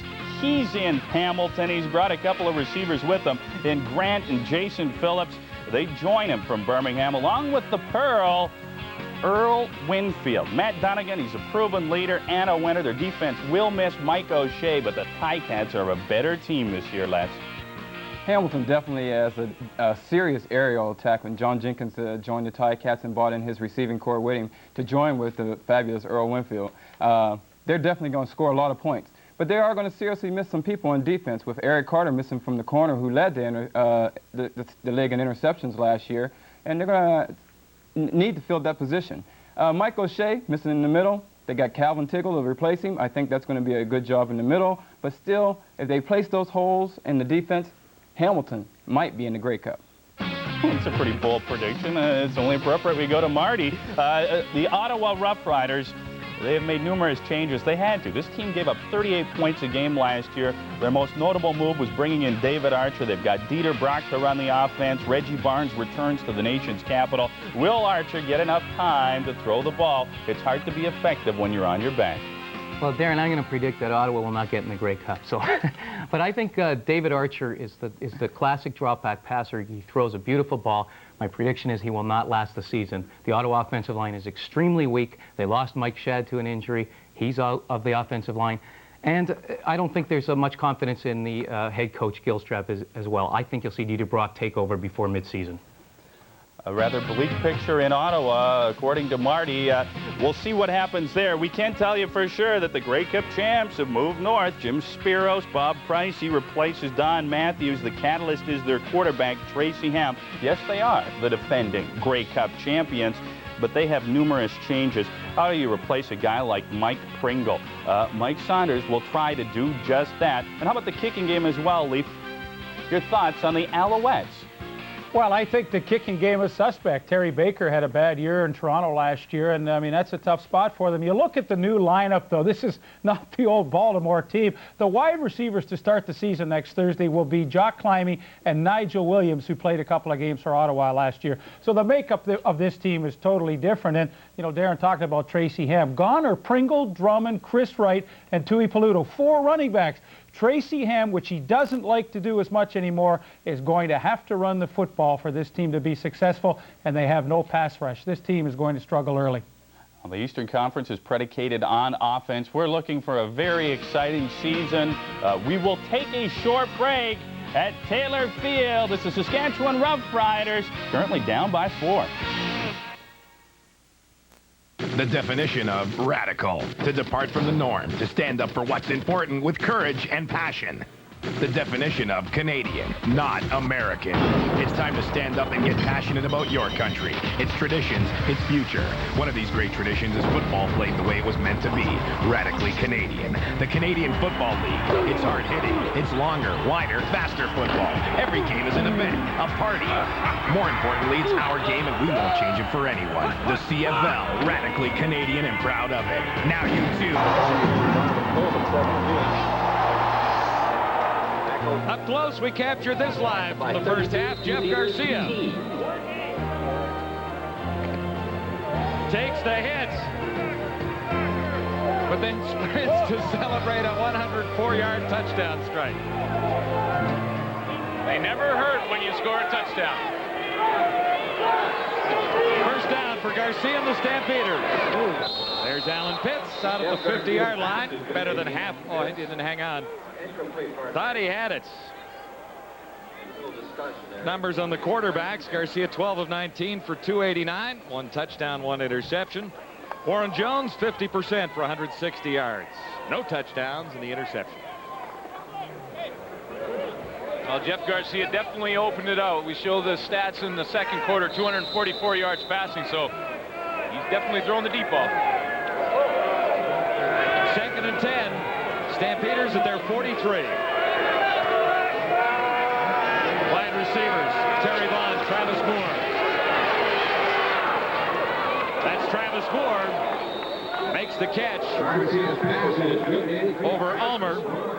And it'll be a first down, Stampeders, after a 19-yard gain for Travis Moore. And Jeff's reception, he has 76 yards so far. Stampeders have a first down. Calvin Anderson. And he's halfway to a first down. Rookie running back out of South Bend, Indiana. Take it that's just a place there. Lived in South Bend. Didn't go to the famous school down there. Gain of 5 on the play for Anderson. A 2nd and 5 here at 43. Obviously, like the Rocco Romano, Bruce Covington side of that offensive line. You see the graphic there that shows the running to the left. Dominant. Garcia on the run has Pitts, and he's inside the 10. Wow, this is a great ball by Jeff Garcia. He's rolling to his left and then has to turn his body back around and try and throw. And there is a flag on the field, but as it looks like by the Saskatchewan Roughriders walking backwards, it's going to be against Saskatchewan. And it'll be a 37-yard gain on the toss from Garcia. Pass interference. Saskatchewan, number 2, decline. First down. The call goes against Ulmer.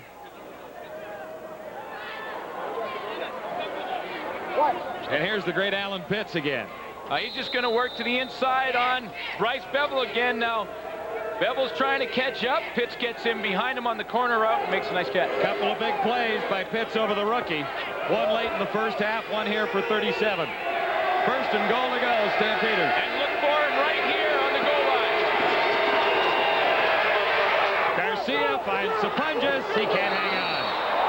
Ruffin got over to cover Sapunjas. Well, they had to prove me wrong there.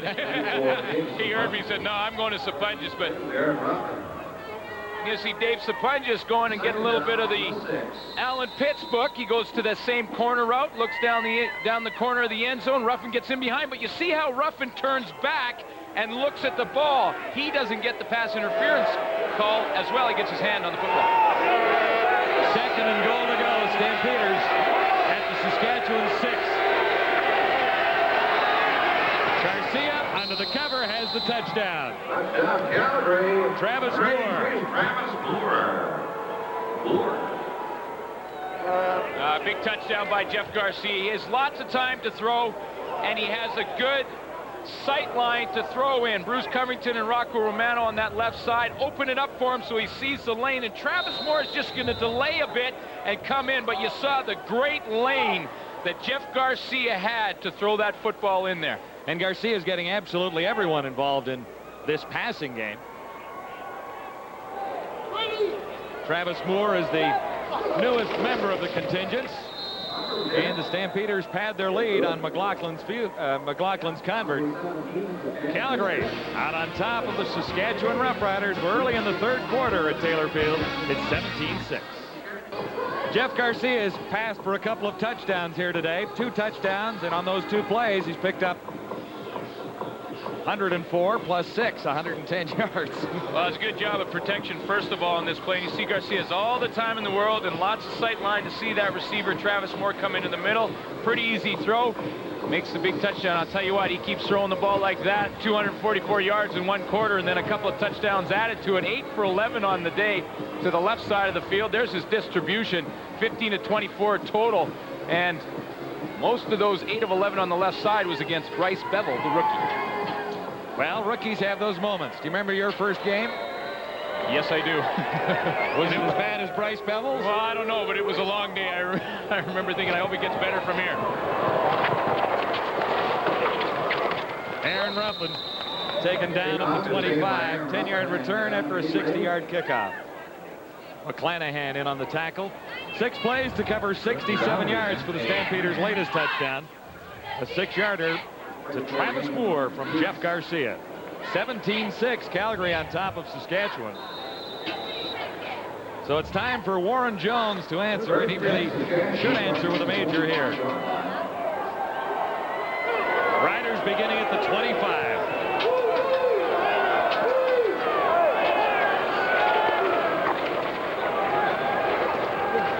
Low and uncatchable. Tui Palutu. You see Eddie Davis back on the field at the halfback position, number 29. If you remember, he took the one in the chin from Will Johnson in the 1st quarter and was a little rattled, but he's shaking it off, took the smelling salts, and back into the football game. He's the other rookie in a secondary this afternoon. And you know, it's been a real quiet day, although he missed most of the first half, and that's how you want it as a rookie, quiet. High snap on a shotgun formation. Jones can't get to it. Loose ball. The Stampeders come up with it at the 1-yard line. The veteran Stu Laird couldn't quite make it into the end zone. He was ready to celebrate that touchdown. Stu Laird comes up with the big fumble recovery. You know what? Stu Laird's the only guy that's got his jersey retired and is still playing. Scott Hendrickson had to move to center, and there's Stu Laird. Only guy with his jersey retired. Now I want to know what he does with the jersey after each game. Does he go climb up to McMahon Stadium? 5-yard penalty, 2nd down, repeat it. Well, the Riders are going to get a break here. There was a penalty marker on the far side of the field. And Scott Hendrickson in the shotgun. He's new in that position at center. He played guard last year, and he just puts one over Warren's head, and there's Stu Laird. Break of the ball game for the Saskatchewan Roughriders. Penalty against the Stampeders, so the Riders get it back. This is 2nd and 5. Jones unloads in a hurry. This will be enough for the first down. Curtis Mayfield, number 89. He's one of those guys, Curtis Mayfield, that he runs so smooth when he catches the ball. He doesn't really look like he's even running, but he just blows by, and next thing you know, he's in the end zone. He just has that great speed. First down, Saskatchewan at the 44-yard line. it'll be a first down for the Roughriders. Trailing Calgary 17-6. Early in the third quarter at Taylor Field. Jones looking deep. Mayfield has it. Forced out inside the 45. Al Jordan was covering and pushed Mayfield out. 22 more yards for Curtis Mayfield. An impressive debut. And a few plays back for this drive to start. This was the offside right here, and I believe it's Steve Anderson from the top of your screen. And that's the snap that goes over the head and gives Saskatchewan that extra shot at it. Steve Anderson got a little anxious. What could have been for the Stampeders after Stu Laird got a hold of the football was turned into a Saskatchewan drive down to the 45. On first down, Jones had it batted away. Coaches will tell defensive linemen all the time, if you can't get in there and you can't get pressure on the quarterback, get your hands up. And Steve Anderson stands at 6'3", puts his hands up. That makes him about 6'7", and I believe it was him who knocked that ball down. 6'7", maybe a little more than 6'7". Hey, what do you think? And then you get a little bit of a vertical jump in there, and maybe 7 foot after that. 2nd and 10, Roughriders at the Calgary 44. Jones gets a little heat, steps up, fires, and fired it low. Mayfield was the intended target with Marvin Coleman covering. And really no chance there with a little heat on Jones. Well, Calgary went with a little bit of a mix-up defense for the look for Warren Jones, because Darryl Hall comes out and covers Ray Elgard, and that allows Eddie Davis from his halfback position to blitz. He's the guy who put pressure on Warren Jones on the play. Hall was covering Ray Elgard. Madich is in, standing 4 yards on his side of midfield. You see Steve Anderson with that outside pressure working on John Terry.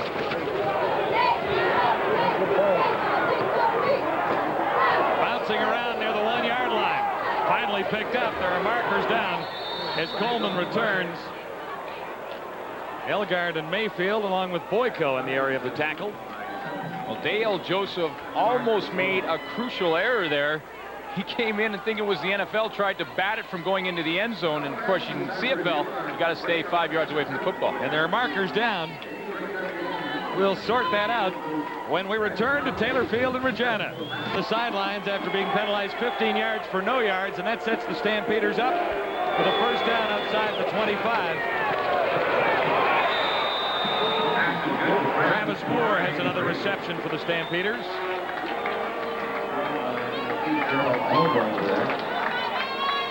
Travis Moore runs a little hitch pattern from the outside, but Tyrell Almer was in man-to-man and was not going to allow Moore any room. He came up and made the stop, and Bobby Jerson also helped out in the tackle to get out there. You know, at 235, he could move around on that field a little bit, number 71. Are they going to give him the ball in short yardage situations? 2nd and 9. Well, he's going to line up at fullback if they get in it. He told me that one earlier. 2nd and 9, Calgary. This is Kelvin Anderson again. Out to the 37-yard line. Ball carrier Kelvin Anderson, number 32. Troy Alexander, number 46, helping on the tackle. Caught Saskatchewan in a bit of a stunt there. Bobby Jerson came underneath and got caught up in there, and that's why Kelvin Anderson was allowed to get just to the left of your screen. You just see Bobby flash underneath right there, and that's where Kelvin Anderson pops to the outside, and see Dave Van Bellingham limping along a little bit on that sprained ankle. Stampeders come up a yard shy, thanks to the tackle by Troy Alexander, and that brings Martino onto the field in a 3rd down situation. Is that a little sunshine I see over Taylor Field? Sunshine at Taylor Field. I'm clean. I got nobody. You'll get it all here in Taylor Field. 5 minutes could be a blizzard. Not much of a breeze here today. Martino high and deep.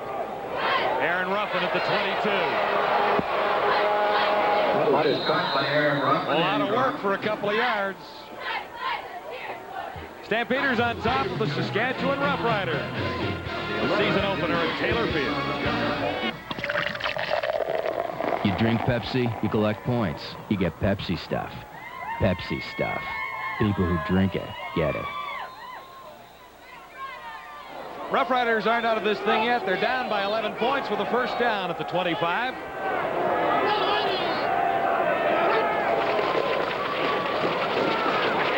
Tuipulotu gets the carry, number 32. One of the new members of the Saskatchewan offense, primarily a blocking back, which is a bit different to have your fullback an import and your running back, at least the way they started, Darren Joseph, a Canadian. Well, I talked to Jim Daly, and he said, you know, when we saw this guy in training camp, we just had to get him in the roster somehow, and Peter Tuipulotu is a big asset to that team as blocking back and can carry the football. He grabbed 3 there at 2nd and 7. Early movement and lots of flags. Looked like John James, number 64, might have stepped across. 2 imports for Saskatchewan. Saskatchewan, number 64, 5-yard penalty, still 2nd down. 2 imports for Saskatchewan on the left side of the offensive line. Here's John James right here, and you'll see him just pop up just prior to the snap right there. And that's the offside. Legal procedure. 2nd and 12. 2nd and 12, Saskatchewan. Jones to the near side, well off target for Mayfield. Jones has lost a bit of his early rhythm. Well, this is 2 very good athletes going one-on-one, and Marvin Coleman and Curtis Mayfield. You see Mayfield trying to get Coleman inside. Coleman won't bite on the move. He stays on the outside, and Mayfield thinks there was a little grabbing going on, but Marvin says, hey, if they didn't see it, it's not a penalty. And there is no marker down. Manage has it blocked. It was blocked and recovered by the Stampeders. Greg Knox got through, and it looks like Dwayne Ford is in on the recovery. Well, you had a feeling that Greg Knox was going to come up with a big play in this football game. He's dropped 2 interceptions that he should have had, and he comes through on this punt. Manish gets the low snap, has to pull it up off the turf, and what a great job by Knox to fight inside the personal protector, which is Peter Tuipulotu, and come up with the big block. He just extends his hands right there, right at the last minute, gets his hands on the football, and a huge play for the Calgary Stampeders. They're set up with a 1st down at the Saskatchewan 21. 2nd turnover by the Riders. Garcia looks to make quick work of it. Touchdown pass is knocked away. Oh, hey, that's one for the rookie. Intended for Pitts, knocked away by Bryce Pavel. Well, you know they've been working on this matchup all game, and Pitts went in that series and said, hey, give me the football. I got the rookie in his heels, but not this time. Bryce Bevel fights off on the corner route, gets his hands up in perfect timing, and knocks that football to the turf. A couple interceptions for Bevel in the preseason. That's why he's here. They really feel that he can cover. Well, and he's lining up against the very best in game 1. For real. 2nd and 10. Garcia with time over the middle. Fired for Sapunjas and might have been a little behind. But Ruffin had tight coverage.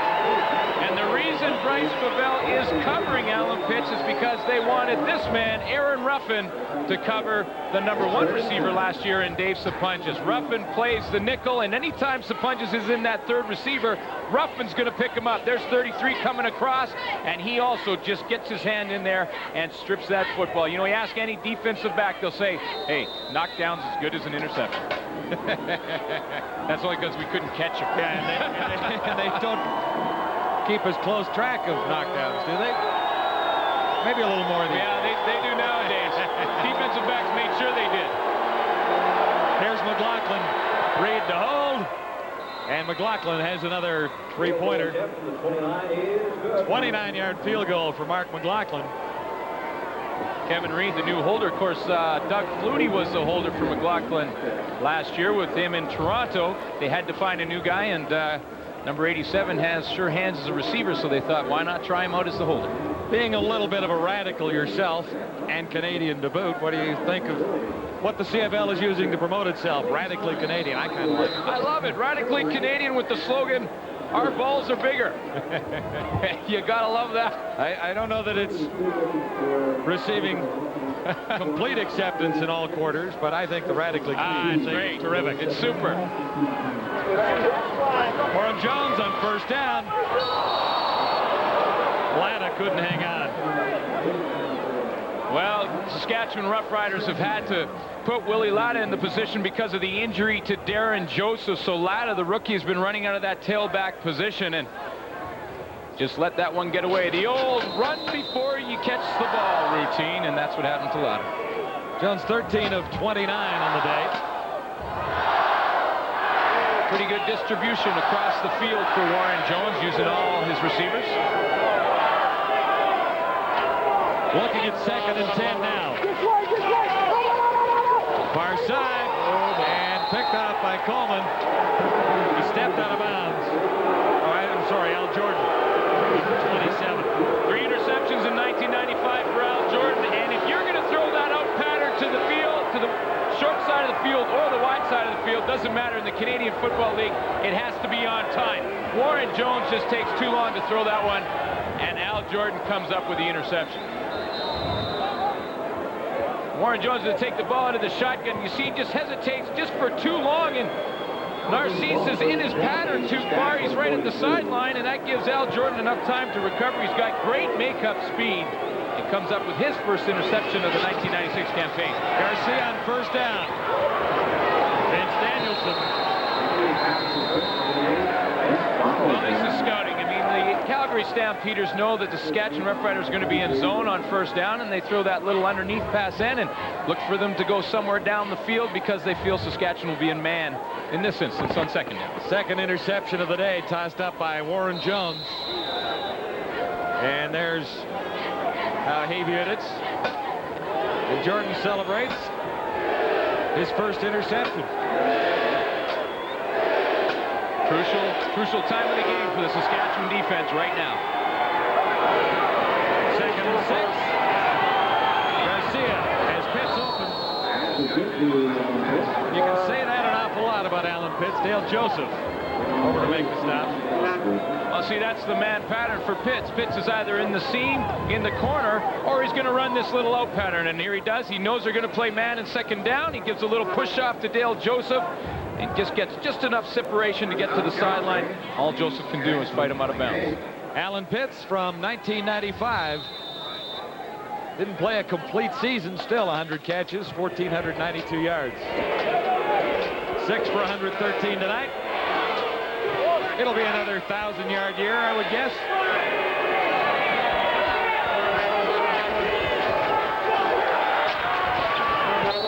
Kelvin Anderson.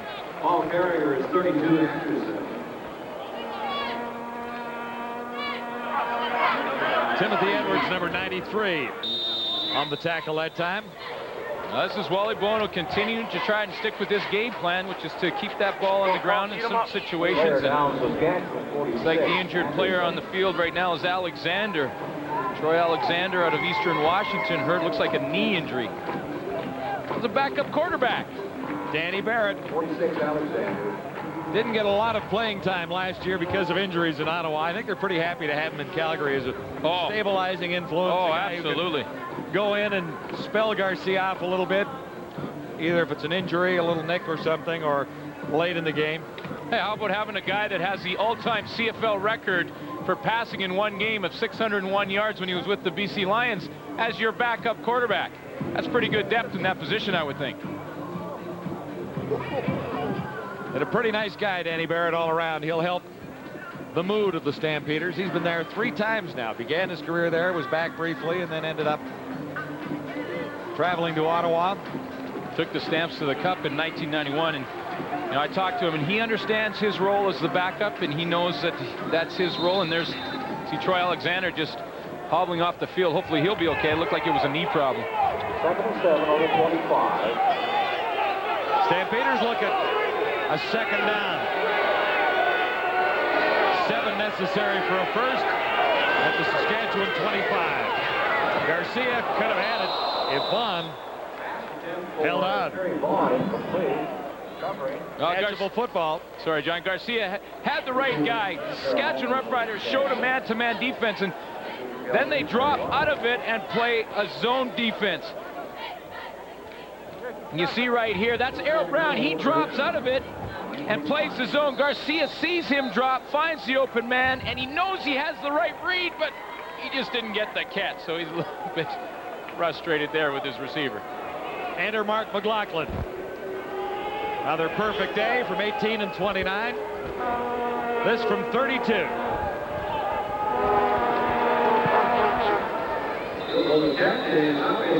Pretty routine for Mark McLaughlin, who ended up with 220 points last season, over the 200-yard mark one more time. Stampeders now out in front of Saskatchewan, 23-6. How's this for a successful track record in the 90s for the Calgary Stampeders? I see the word Grey Cup up there quite a few times. Yeah, the only thing that you wonder about is could there have been a couple more Grey Cups. I mean, it has been the dominant team of the 90s. When I talked to Wally the other day, I said, how was winter? He said, lousy. Because of what happened in November here. Hey, it's only good if you win the last game, and that's right. How you feel as a player or a coach. Unless you win the Grey Cup, it's a disappointing season. Saskatchewan with Jones back at the controls on first down. Dan Farthing makes the catch. He'll be a little short of the first down. And we can likely see Dan Farthing catching a few more balls. He's working on Eddie Davis. Of course, Eddie Davis got dinged up early in the football game, so we might see that matchup. And he had a great season last year, his best ever, with over 500 yards, and of course was a member of the Vanier Cup winning team in the U of S. Farthing had 11 starts last season, filling in injury relief. They want to get him the ball a little bit more. He came up a yard short there. So on 2nd and 1, the Riders keep it on the ground with Peter Tuipulotu. Looked like Anthony McClanahan there lost his head. Or his hat, just I should say. Had to gather it up with bodies flying all over the place. This is him right here, and you're going to just follow him on the play, and let's see how he lost the helmet. Whoa. You'll be able to watch it bounce. Another one of his own guys, and looks like as he hit the ground, Elgard just kicked it off. First down, Saskatchewan. Jones have a chance. McClanahan. Don't make him mad. Don't take his hat off. Yeah. You make the guy mad, and he's going to come in there and make something happen. And McClanahan found the gap on the blitz and had the 7 sacks last year in 1995, and he just hits the hole. Warren Jones has no shot of completing this pass. He's looking to the left. McClanahan is untouched as he comes through the middle, and he just levels Warren. Warren just did a nice job of hanging on to the football. You mentioned the 7 sacks. That was in 13 games. He didn't really find a regular spot with the Stampeders till a little ways into the season. Should be the last play of the quarter. Elgard couldn't hang on. So that's 3 quarters at Taylor Field. Regina, let's send you back to CFL Live Control and Darren DeTisha. Thank you, John. The Calgary Stampeders really starting to assert themselves in this football game. Wally Buono likes the makeup of his team. Marty, you like it as well. I do. I think that defensively the Stampeders have improved. And before the ex-jocks attack me for this statement, I want to say, as a journalist, I can tell you that the morale in Calgary is a little bit better as well. I've talked to enough players in Calgary to know that they're actually happier that Jeff Garcia has taken over as quarterback. And the reason is simple. While Doug Flutie is the greatest quarterback in CFL history and everything else, they felt that he didn't socialize with them enough. They felt he didn't wine and dine them, whereas Garcia took them out like 9 times. He socialized with them, and they really like him. And morale-wise, they want to play for this guy. Marty, you know, I can't believe that. What, as a quarterback, you're supposed to take these guys. Do they not get paid? You're supposed to take them out and wine them, dine them. No, wait a sec. I got to ask you something. In the Globe and Mail, you can write these things and you're not challenged, and it's unnamed sources and all this stuff. But on this television show with us, you're going to get challenged. Who are these guys that say these things? Well, I'm going to tell you, Leaf, since you asked. In the article when I wrote that article in the first place, I quoted the center, Jamie Crysdale, who still says that he feels the same way. Rocco Romano, who said the same thing, an offensive lineman. So there are a few other guys who didn't want their names attaching. Leaf, you're an ex-jock, so you know how many times we have to protect you. I've been around the Calgary Stampeders enough to know that there may be the odd guy that's a little jealous of Doug's notoriety. But to say that they didn't like him and they're happy that he was gone, Marty, I don't believe it. I just think they're going to want to try harder for Jeff Garcia. And the other thing you should know, Leaf, is Matt Dunnigan took his teammates out about 12 times last year. I don't believe so it's a common thing that quarterbacks do. I don't believe that this someone... is the new criteria. I don't believe, take the guys I out don't for believe dinner. that somebody wants to go out for dinner instead of winning a Grey Cup ring. I know I've talked to players in Toronto, and they're so happy that Doug Flutie is there because they have a chance at getting them a ring this year. I don't think that dinner has anything to do with it. Hey, I think if they win the ring, they'll take him out the door. Les, I got news for you. I got news for you guys. Jeff Garcia has a great chance of taking the Stampeders to the Grey Cup this year. Well, he's going to spend his whole salary on food. I got to agree with my comrades. I don't think it's a matter of meals. This guy is a 4-time CFL MVP. He's been fantastic for the Canadian Football League. By the way, we're not buying you dinner after the show tonight. Let's get back to Taylor Field. Marty's going to stir things up back at CFL control. No question that Garcia, though, is a very popular guy with the Calgary Stampeders. Yeah. I liked him last year when he came in and won 8 of 9 games. But, John, I have to go with Leaf on this one. I mean, how can you be unhappy with the guy who brings your team the success the Calgary Stampeders had in the 90s? Yeah. I mean, you Legal can't tell me. Saskatchewan number 72, 5-yard penalty. Still 3rd down. Now, did you go out and buy linebackers lunch after they had a good game in front of you? I mean, I don't know that you have to buy everybody lunch. Well, I wasn't making $1 million, John. Close. Over 3rd and 20. $1 million over the next 300 years. They go to Adam. Manage high. Marvin Coleman. Coleman breaks a couple. Still going as he crosses the 45. Sloppy tackling by the Roughriders on special teams as they finally drag down Coleman, who's a pretty fair returner, and had 1 punt return touchdown in 95, but he should have been stopped earlier than this. Yeah, well, when I think of Marvin Coleman from the 1995 season, all I can think of, the first 2 words that come into my mind are big plays. Interceptions, punt returns, knockdowns, whatever it was, Marvin Coleman comes up with big plays for his football team. Setting the Stampeders up now at the 45. Make it the 44 for a 1st and 10. Garcia to his right. On target for Sapunjas, but only for a couple, and a marker down in the Saskatchewan secondary.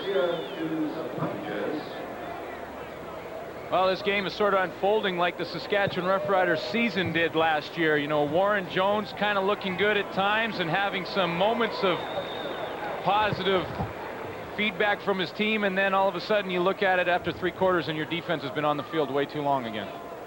Forward pass interference. Calgary number 87, 10-yard penalty. 1st down repeat. That doesn't get called quite as often. The penalty is 1st and 20. Stampeders back near midfield with a 1st and 20 now. Nice kicks. Who's wow. That is an interesting look from LeBryant Robinson, but I bet you no one's bugging him about it. That's a big man. LeBryant Robinson, 6'4", 265. You don't laugh at his shoes. No, you don't laugh at those shoes. Garcia looking deep, looking for Pitts. He's got him. Aaron Ruffin with him stride for stride. Unfortunately, 1 stride behind. Well, it all starts, first of all, with great protection for Jeff Garcia. He's in the shotgun formation, and he's got all kinds of time. He timed to pump. He gets the late pressure there as the ball's released, but that's too little too late, and you see Alan Pitts in behind. Now, Garcia's going to pay the price for this one, but that's what makes this quarterback so great. He's willing to stand in there, take the lick for his team, just to get that ball completed down the field. Not a bad day for Alan Pitts, 7 for 152 yards. The rookie running back, Kelvin Anderson. Hard to bring down there in heavy traffic. Finally, Errol Brown is in at safety. Some kind of start for Alan Pitts.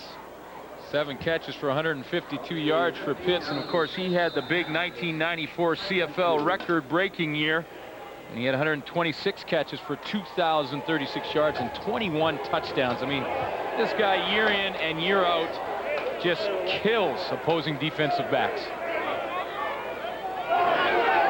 2nd down, about a yard to go for a Calgary 1st down. Garcia himself, and markers again. Stampeders are camped just outside the Saskatchewan 5. Indication is against Saskatchewan. Well, outside. It usually is, John. I mean, most of the time in these short yards, especially when it's within a yard, the defense is trying to anticipate the snap count. Offensive line, of course, knows when the snap is, or when the ball is going to be snapped, so it's usually defensive offside in this situation. Offside, Saskatchewan number 93, half the distance to the goal line, first down. Timothy Edwards was nailed there, and of course, you just overheard him a little bit there telling his side of the story to the official.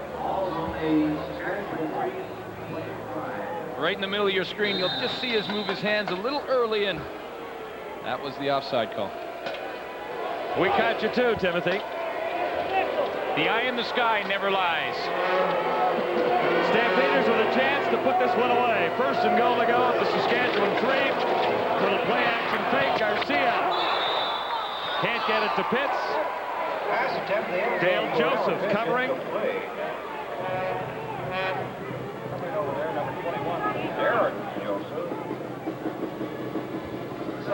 Who makes the play here? Rasevich? Wow, the big veteran, Dan Rasevich, right there. Now he's going to step up field, and he is not going to bite on the fake by Jeff Garcia. You see the fake right there? He doesn't bite on it, stays wide, keeps his composure, and makes Garcia throw that football. And then, for an extra little added fun, throws him to the turf. 11:54 to go in the final quarter. Stampeders, 2nd and 3. Guess who? Alan Pitts, but he doesn't stay in. Well, it's a better matchup for the Saskatchewan Roughriders to have Dale Joseph covering Alan Pitts, and it's just on size alone. Dale Joseph is the tallest defensive back for Saskatchewan at 6 foot and 172, and it's a little better matchup. But you know Garcia is going to his #1 man and the hot guy in the game in Alan Pitts, and he throws a nice ball up and over where only Pitts can catch it. And it's a nice catch, but there is a nice catch, but it's momentum it's on takes the him tape. out of bounds. On the big white line. So McLaughlin has hit from 18, 29, and 32. This from 10. And he's 4 for 4. Mark McLaughlin makes it a 20-point lead for the Calgary Stampeders in the season opener at Taylor Field. Construction put up at Taylor Field for the 1995 Grey Cup game. Some real nice club seating on the far side. The only problem is they've taken our friends from the print media and put them on the far side of the field, so we didn't get to talk to Daryl Davies and all of those guys. Yeah, let's leave them over there. You know what? The good thing about it was when they made that box, like a lot of teams and stadiums will make those corporate boxes. And what Saskatchewan did here is they want it to be available for any fan to go up there and sit in what is their luxury boxes. So it's a typical Saskatchewan Rough Rider attitude to let just about anybody who wants to buy a ticket up there can go sit up. Well, I think it's a pretty good idea because you'll likely have a lot more fun up there with a whole bunch of other fans. Warren Jones, 3 of 10 in the second half with 1 interception. Has to get it going here, looking deep, wide open. After a great game, Mayfield was home and cooled out. Wow. You know what? Some of the toughest catches to make is the ones when you're wide open. It just seems like the ball takes forever to get there. You see backup quarterback Heath Rylance. He's as in shock as the rest of the Saskatchewan fans and teammates of Curtis Mayfield, and no one is kicking himself more than number 89 in this instance. Warren Jones makes the perfect throw on the out and up to Curtis Mayfield down the sideline, and he just lets one slip away. 2nd and 10 over the middle and on target. Tui Palutu has the catch, but he might be a tad shy of the first down. Well, it's decision time for Jim Daly. They're going to be a little bit short, and it looks like he's setting up the punting unit. And if you can hear the Saskatchewan fans. Here's the most popular coach in Saskatchewan for the past 6 months. The last 3 quarters, and they're booing him, right? Well, I think they're booing the decision. I don't know that they're... I'm being a little facetious with this, but yeah, it doesn't take long. Oh, no. You're only as good as your last play. Calgary, keep your hands up. Calgary, keep your hands up.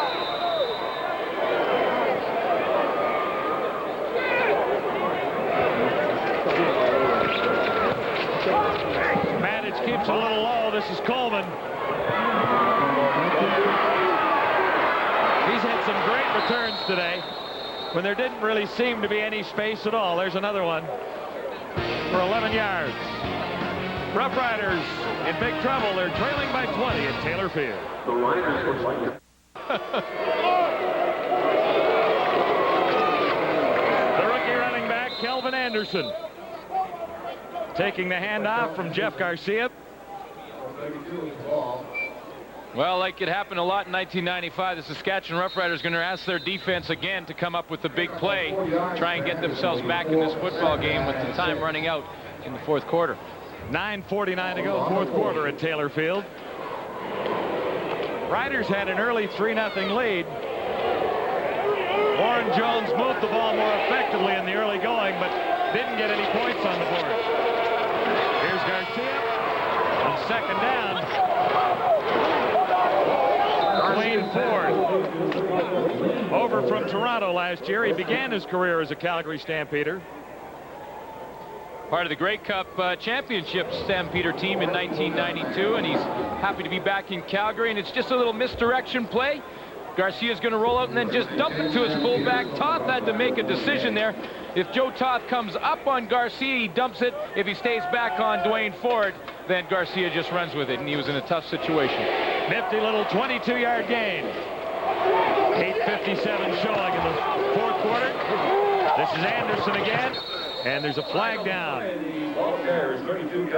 We've seen a few flags this afternoon. Part of the facts, I suppose, is that this is game one of a new season. And some new faces on both teams. Timing is a little bit off. So it could be a holding call against Calgary Stampeders. Holding, Calgary, number 16, 10-yard penalty, first down, repeat it. Sorry, ref. Holding Calgary. Bruce Covington, the guilty party on the holding call, and that's twice today, isn't it? For all the Tuna fans, he says his shoulder is perfect. He's back ready to go, but... And he is right in here. So let's just see how bad is this holding call on the Tuna. Looks like he's doing a little drive blocking there, and as Brian Robinson gets by, well, I don't know. Well, maybe questionable. He might have an argument there with the ref. Covington went a long time in the CFL before getting his first holding call, if I do recall. Well, that's what he'll tell you. But they catch everybody eventually.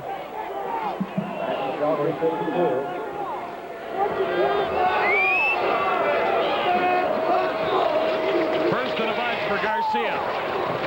One hop that one for Terry Vaughn. Look at this Stampeder team in 1996. There are 11 changes. We talked about 12 on Saskatchewan. 11 changes on the championship team. But all those changes are not necessarily rookie positions. When you're talking about players like Rodney Harding coming over and other veterans added to the team. Oh, they certainly are. And that's what that dispersal draft did this year. Here's the call on the play. Forward pass interference, Calgary, number 87, 10-yard penalty, first down, repeat it. It's 2 offensive pass interference calls today.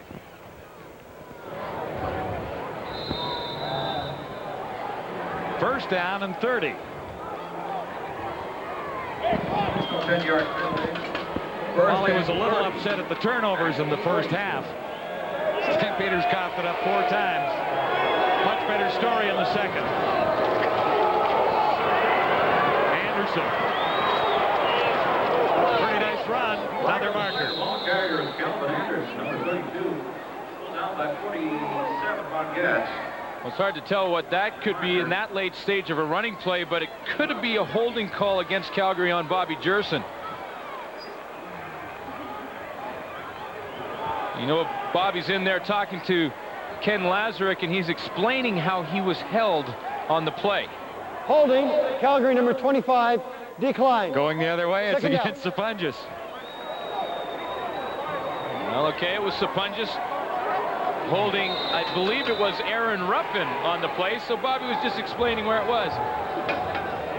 He's right here at the top of the screen, and you're going to see the little holding as he gets the hook around Ruffin's right arm, and worked pretty well. Spins him around. Works well if they don't see it. Garcia on second, and another bunch looking deep and missed by about 5 yards. Travis Moore.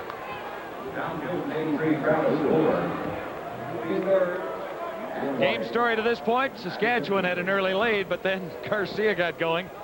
244 yards passing in the second quarter, including a 104-yard connection to Travis Moore, or to Terry Vaughn, I should say. Turnovers, Calgary 4, Saskatchewan 3. Stamps had a wide advantage for a while. And you know the key on those turnovers, though, John, was the fact that Saskatchewan didn't capitalize, and that's the difference in this football game. I think that's a good point. Martino. And there'll be no play. Another marker down. Ruffin couldn't make a play on the ball, number 33 in green. We'll sort out the penalty when we return to Taylor Field. This is kickoff 96, and the Stampeders are off to a great start. Never happened. A Grey Cup in Saskatchewan. When we had it in 1995, it was a great party and a wonderful celebration for the Baltimore Stallions in particular. And we had to invite those Stallions back to Montreal to get the Grey Cup back to Canada. That's one way to put it, I guess. Warren Jones on first down and on target. Don Narcisse, second catch of the game. 7:05 to go, fourth quarter. Stampeders lead by 20. And Saskatchewan Roughriders going up with their hurry-up offense. Obviously, they have to if they want any shot at getting back in this football game. First down, Saskatchewan at the 30. This is Ron Harris, and it's another Saskatchewan first down. Marvin Coleman made the tackle on Harris. He got a couple of balls early, but has been silent of late. Jones has found a way to get him involved in the offense. We talked about the threats that Saskatchewan has with these new receivers. Jones hasn't been able to use them for about a quarter and a half. Here's the heat, and Jones goes down. Well, Laird is on top of him that time. John, that was the coverage sack. Marvin Coleman was covering on Curtis Mayfield, who was going deep down the field. Warren Jones wanted him. You see him right here. He's going to take the ball in the shotgun, drop back. Now he's going to look to his left to Curtis Mayfield, who's running the go route. And you see how he had to turn away because Marvin Coleman was right in Mayfield's hip pocket. Loss of 9. Second and 19. Shotgun's the only formation for Jones. He looks for Elgard. Missed him by about a foot. Eddie Davis was over covering on the veteran. Davis, a rookie, playing his first game for the Calgary Stampeders during the regular season anyway. Out of Illinois. He was with Birmingham in '95. 18 CFL games down there. 71 tackles and 8 knockdowns. This is Davis right here on the play, and we'll just take a look at his coverage. You know, he was shaken up early when he was hit by his own teammate, Will Johnson. He's going to break on the zone when the ball's in the air. He sits back, makes a nice break on the football, and a slight overthrow by Warren causes the play. Deep kick by Manich. Chasing Vaughn back. Somehow he's still on his feet. Now room to the near side. As Vaughn gets out to the 35. Saskatchewan special teams have not been effective on punt coverage. They haven't, Stampeders haven't broken a big one, but they have picked up fairly good yardage, 16 yards in this return. The big thing that the coaches tell a punt returner is make the first guy miss. Well, Terry Vaughn takes it a step or two further and makes the first 3 or 4 guys miss. Stampeders have it back with a first down at the 36-yard line. Guess who's quarterback? There's Danny Barrett. Injury's a problem for Barrett in Ottawa last year. Intercepted. Here goes Ulmer. Down to the 3-yard line. Not the start that Danny Barrett wanted in his first action with the Calgary Stampeders, but hey, Pretty nice interception. you got to give the credit where credit's due, and it goes to number 2, Tyrell Ulmer for the Saskatchewan Roughriders, who reads the play perfectly and has tremendous speed on his break on the football. You're going to see Barrett take the ball, take 2 steps, and just throw it out to the out blind. Now Tyrell Ulmer reads the out by Travis Moore, and he is off to the races, and only a saving tackle by his teammate.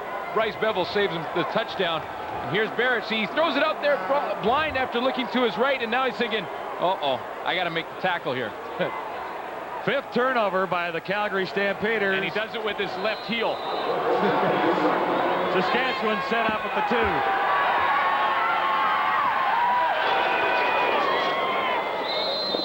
2. No indication as yet. Warren Jones doesn't appear to have the touchdown from 2 yards away. Well, he went over the left side of that offensive line, but it looks like Will Johnson and Stu Laird held their grounds and got underneath John Terry, and John James on the left side of the Saskatchewan line. So a gain of a yard, that makes it 2nd and goal to go from the 1-yard line. Bobby Jurison lines up in the backfield, number 71. And an easy run for Willie Latta. But there's another marker down. Jurison in as a blocking back. Oh, this is a big call. Jim Daly. Peter Tuipulotu thinks it's on Calgary. Offside, Calgary, decline. And he's right. Touchdown for Willie Latta stands. That'll be the first touchdown for the Saskatchewan Roughriders in 1996. There goes to a newcomer, Willie Latta. And the Saskatchewan Roughriders get penetration underneath that defensive line. Bobby Jurison's in the middle, 71. Everyone in Calgary thinks he's getting the football at 2:36 to run up in the middle. They do the little misdirection play, give it to Willie Latta to the outside, and he just walks in. With a convert, it'll be a 13-point ball game.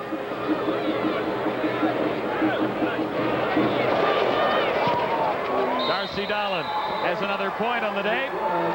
26-13 with 4:09 to go. There's plenty of time left in this football game, no question about it. And Danny Barrett definitely wants another shot to get in there and prove that that's not indicative of the way he can play football. Barrett on his very first toss of 1996. Well, it's put it right in Ulmer's arm. It's 3-step drops, and he throws it out blind to the outside, and talked about timing on those outcuts, and Tyrell Ulmer had read it perfectly. And there's the heel that got him down with the help of his own teammate. Then you see the good surge by that offensive line. Scott Henderson leading the way at center. Bobby Jurison led up in there, and then Willie Latta took it to the outside. So it's far from over here in Saskatchewan. 13-point spread. Barrett still looking at his hand over there as if there's a little problem with his hand. I don't think so. Just wondering what might have happened there.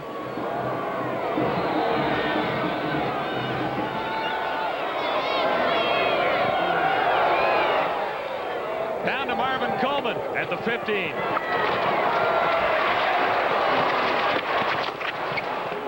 And he's out near the 35. Ron Getz on the tackle. And now if the Saskatchewan defense can get it back in a hurry, Riders may be able to make a game or at least a finish out of this. Yeah, Wally Bone was doing the right thing. Put Danny Barrett right back in there. You don't want a quarterback to lose any confidence. I don't care how much of a veteran he is. And Danny Barrett will respond. He's been through this before. He's had some ups and downs throughout his whole career, and more ups than there is downs. So watch him to come bounce back. And there's Wally just saying, hey, calm down, fellas. We're still ahead, and we still got a pretty good quarterback behind the center right now. Yeah, I still like Calgary's chances with 13 more points on the board, but there's still time for Saskatchewan.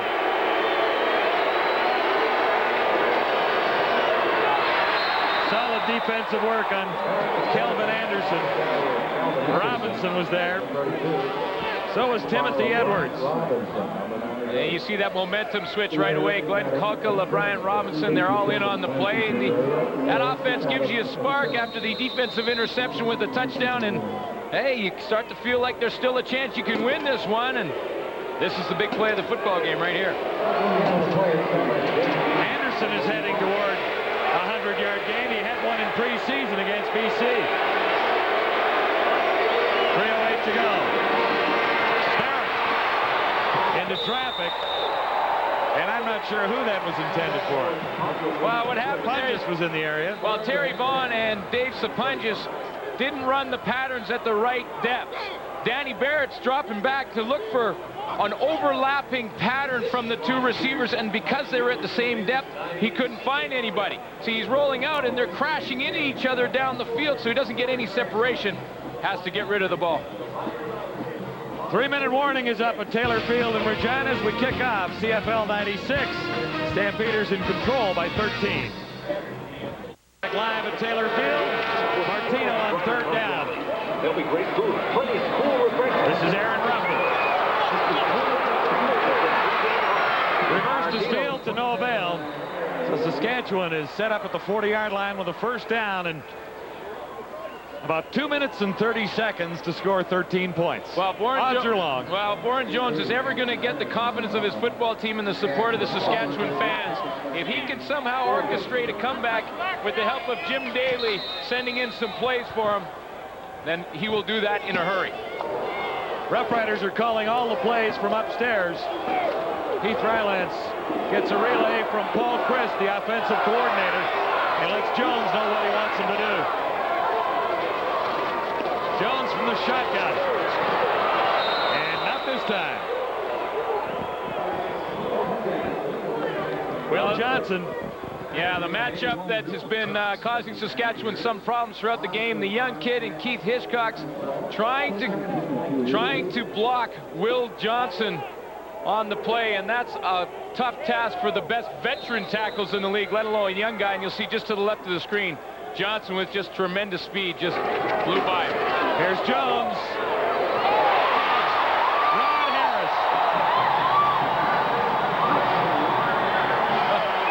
That was beautiful.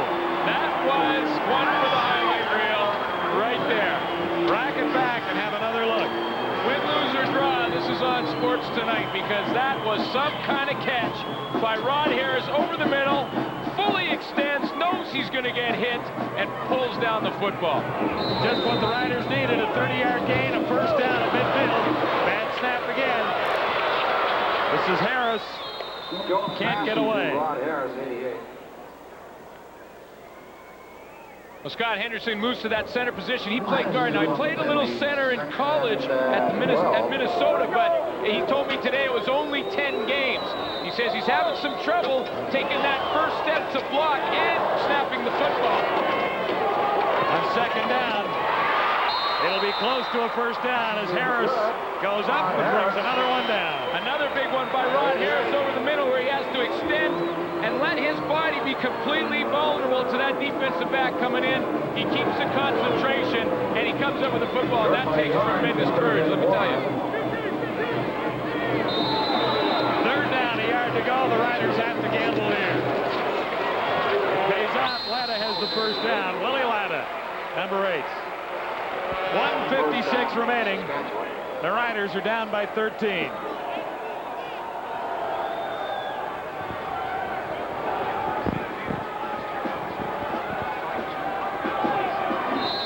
First down, Saskatchewan.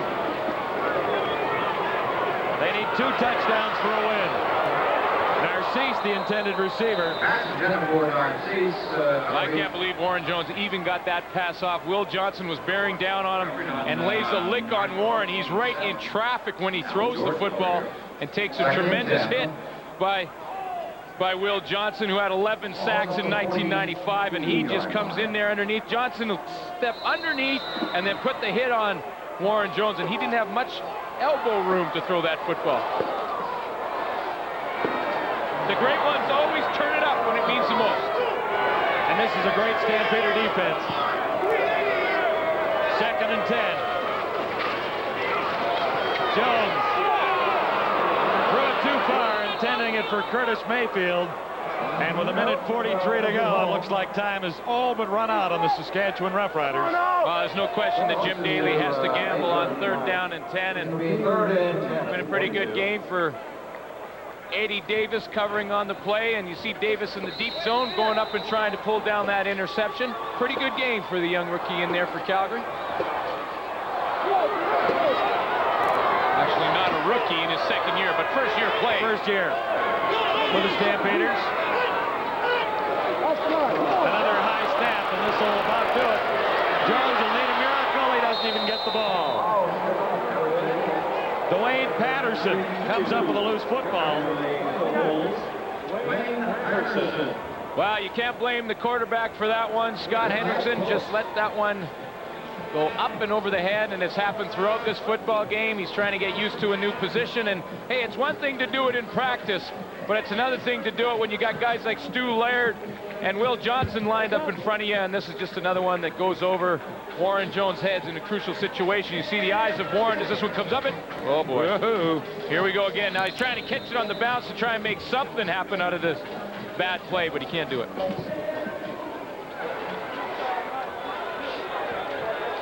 Well, there's Pooch on the sidelines, not feeling too good about now. 5 turnovers for Calgary, 4 by Saskatchewan.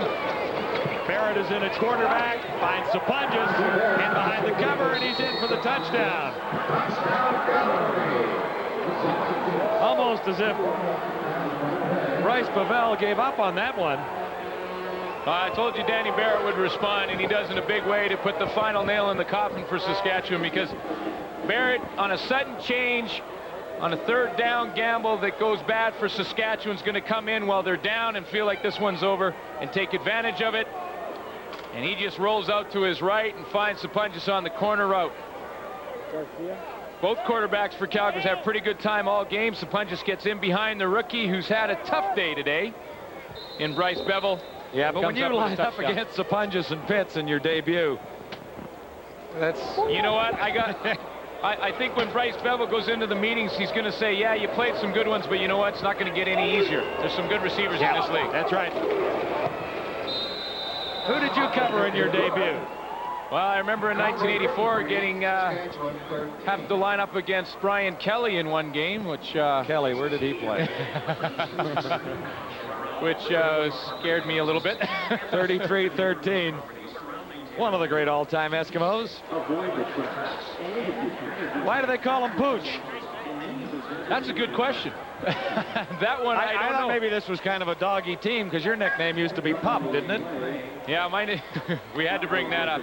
You know, it's too bad for Scott Hendrickson, because he definitely wanted to do a good job moving into center, and the reason he did it, Mike Anderson retired this year. He was center before, and Wayne Drinkwalter, who was the backup center, is now in Calgary.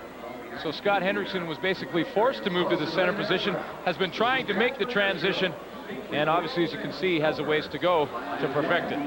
Well, he's not the only position, or the only member of the offensive line in unfamiliar territory. John Terry and John James on the left side are new in Saskatchewan. Paul Vida and Keith Hiscox on the right side are new to starting assignments in Saskatchewan. Jim Daly really had to completely revamp his offensive line. That was one of the areas of concern on offense last year. I don't know that he's completely pleased with the outing today. The other area, of course, was a little more speed in the receiving spots.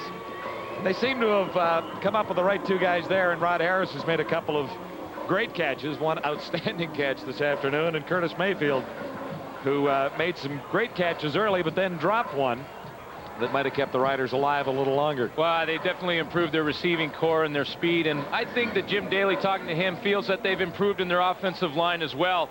It's just a matter for that group of 5 guys to gel together, to play together, and to get comfortable in their new positions, because even the ones that were there last year, like we mentioned, have switched to different spots, and that takes time.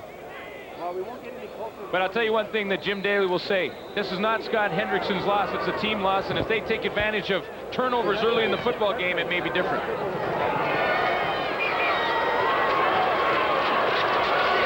Kickoff run back by 33, Aaron Ruffin.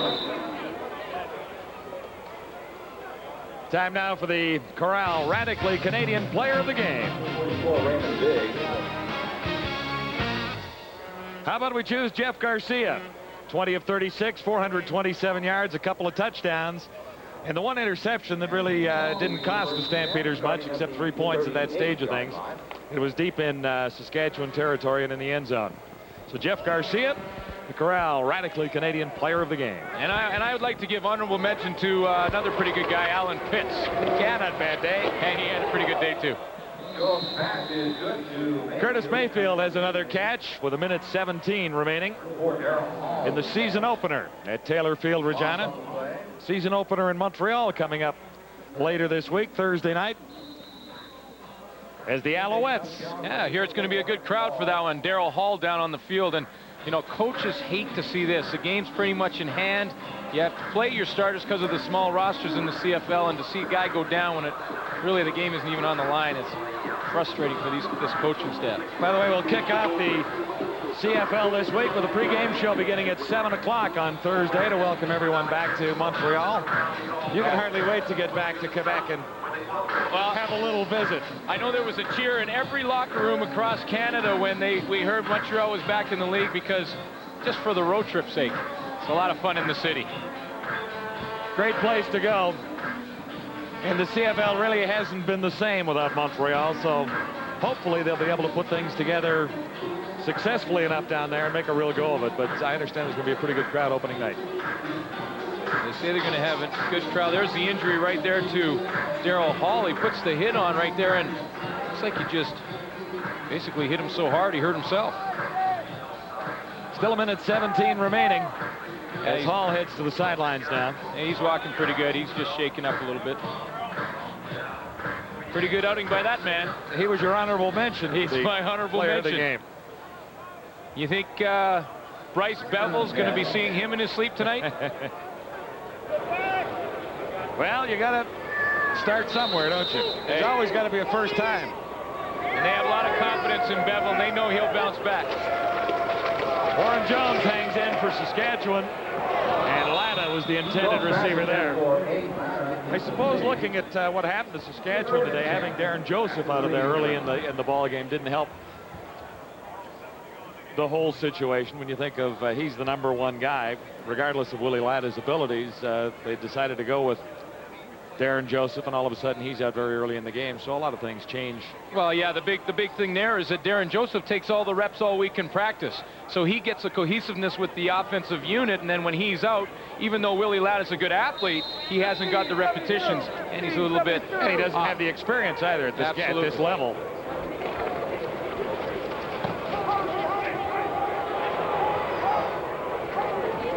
Here's Terry Vaughn returning for the Stampeders once more. Away again. Vaughn escaping from a sure tackle, still going as he's dragged down out of the 50-yard line by Dan Farthing. Roughriders special teams will get a little more work in the week ahead.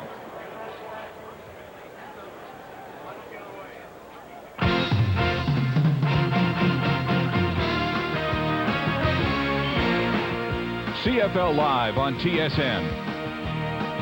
Brought to you by Corel, world leader in CD-ROM technology.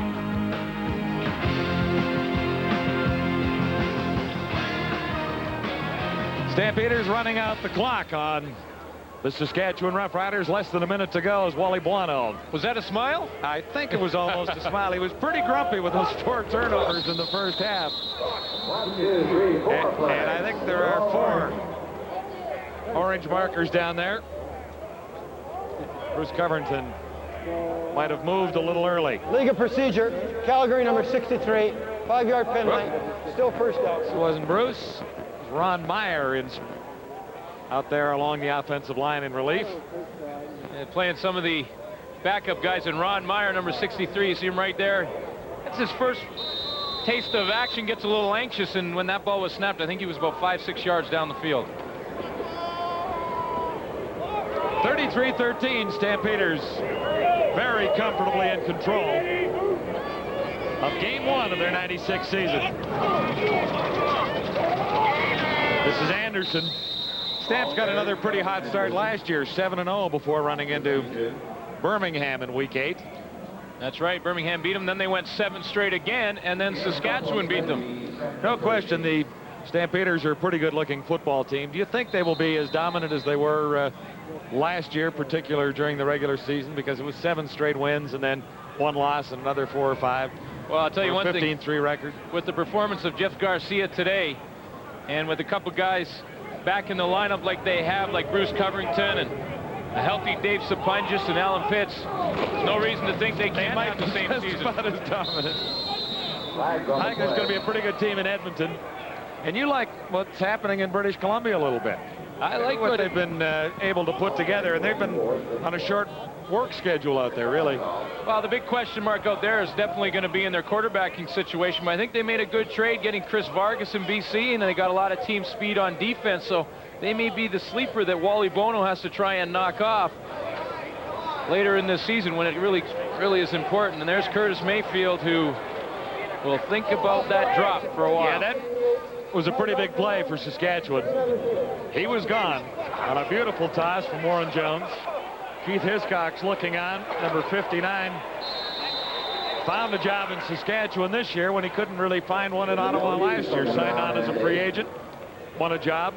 The Roughriders brought 13 offensive linemen to camp, looking for 6 jobs. Into the final 23 seconds now. Stampeders running it out. This is Dwayne Ford.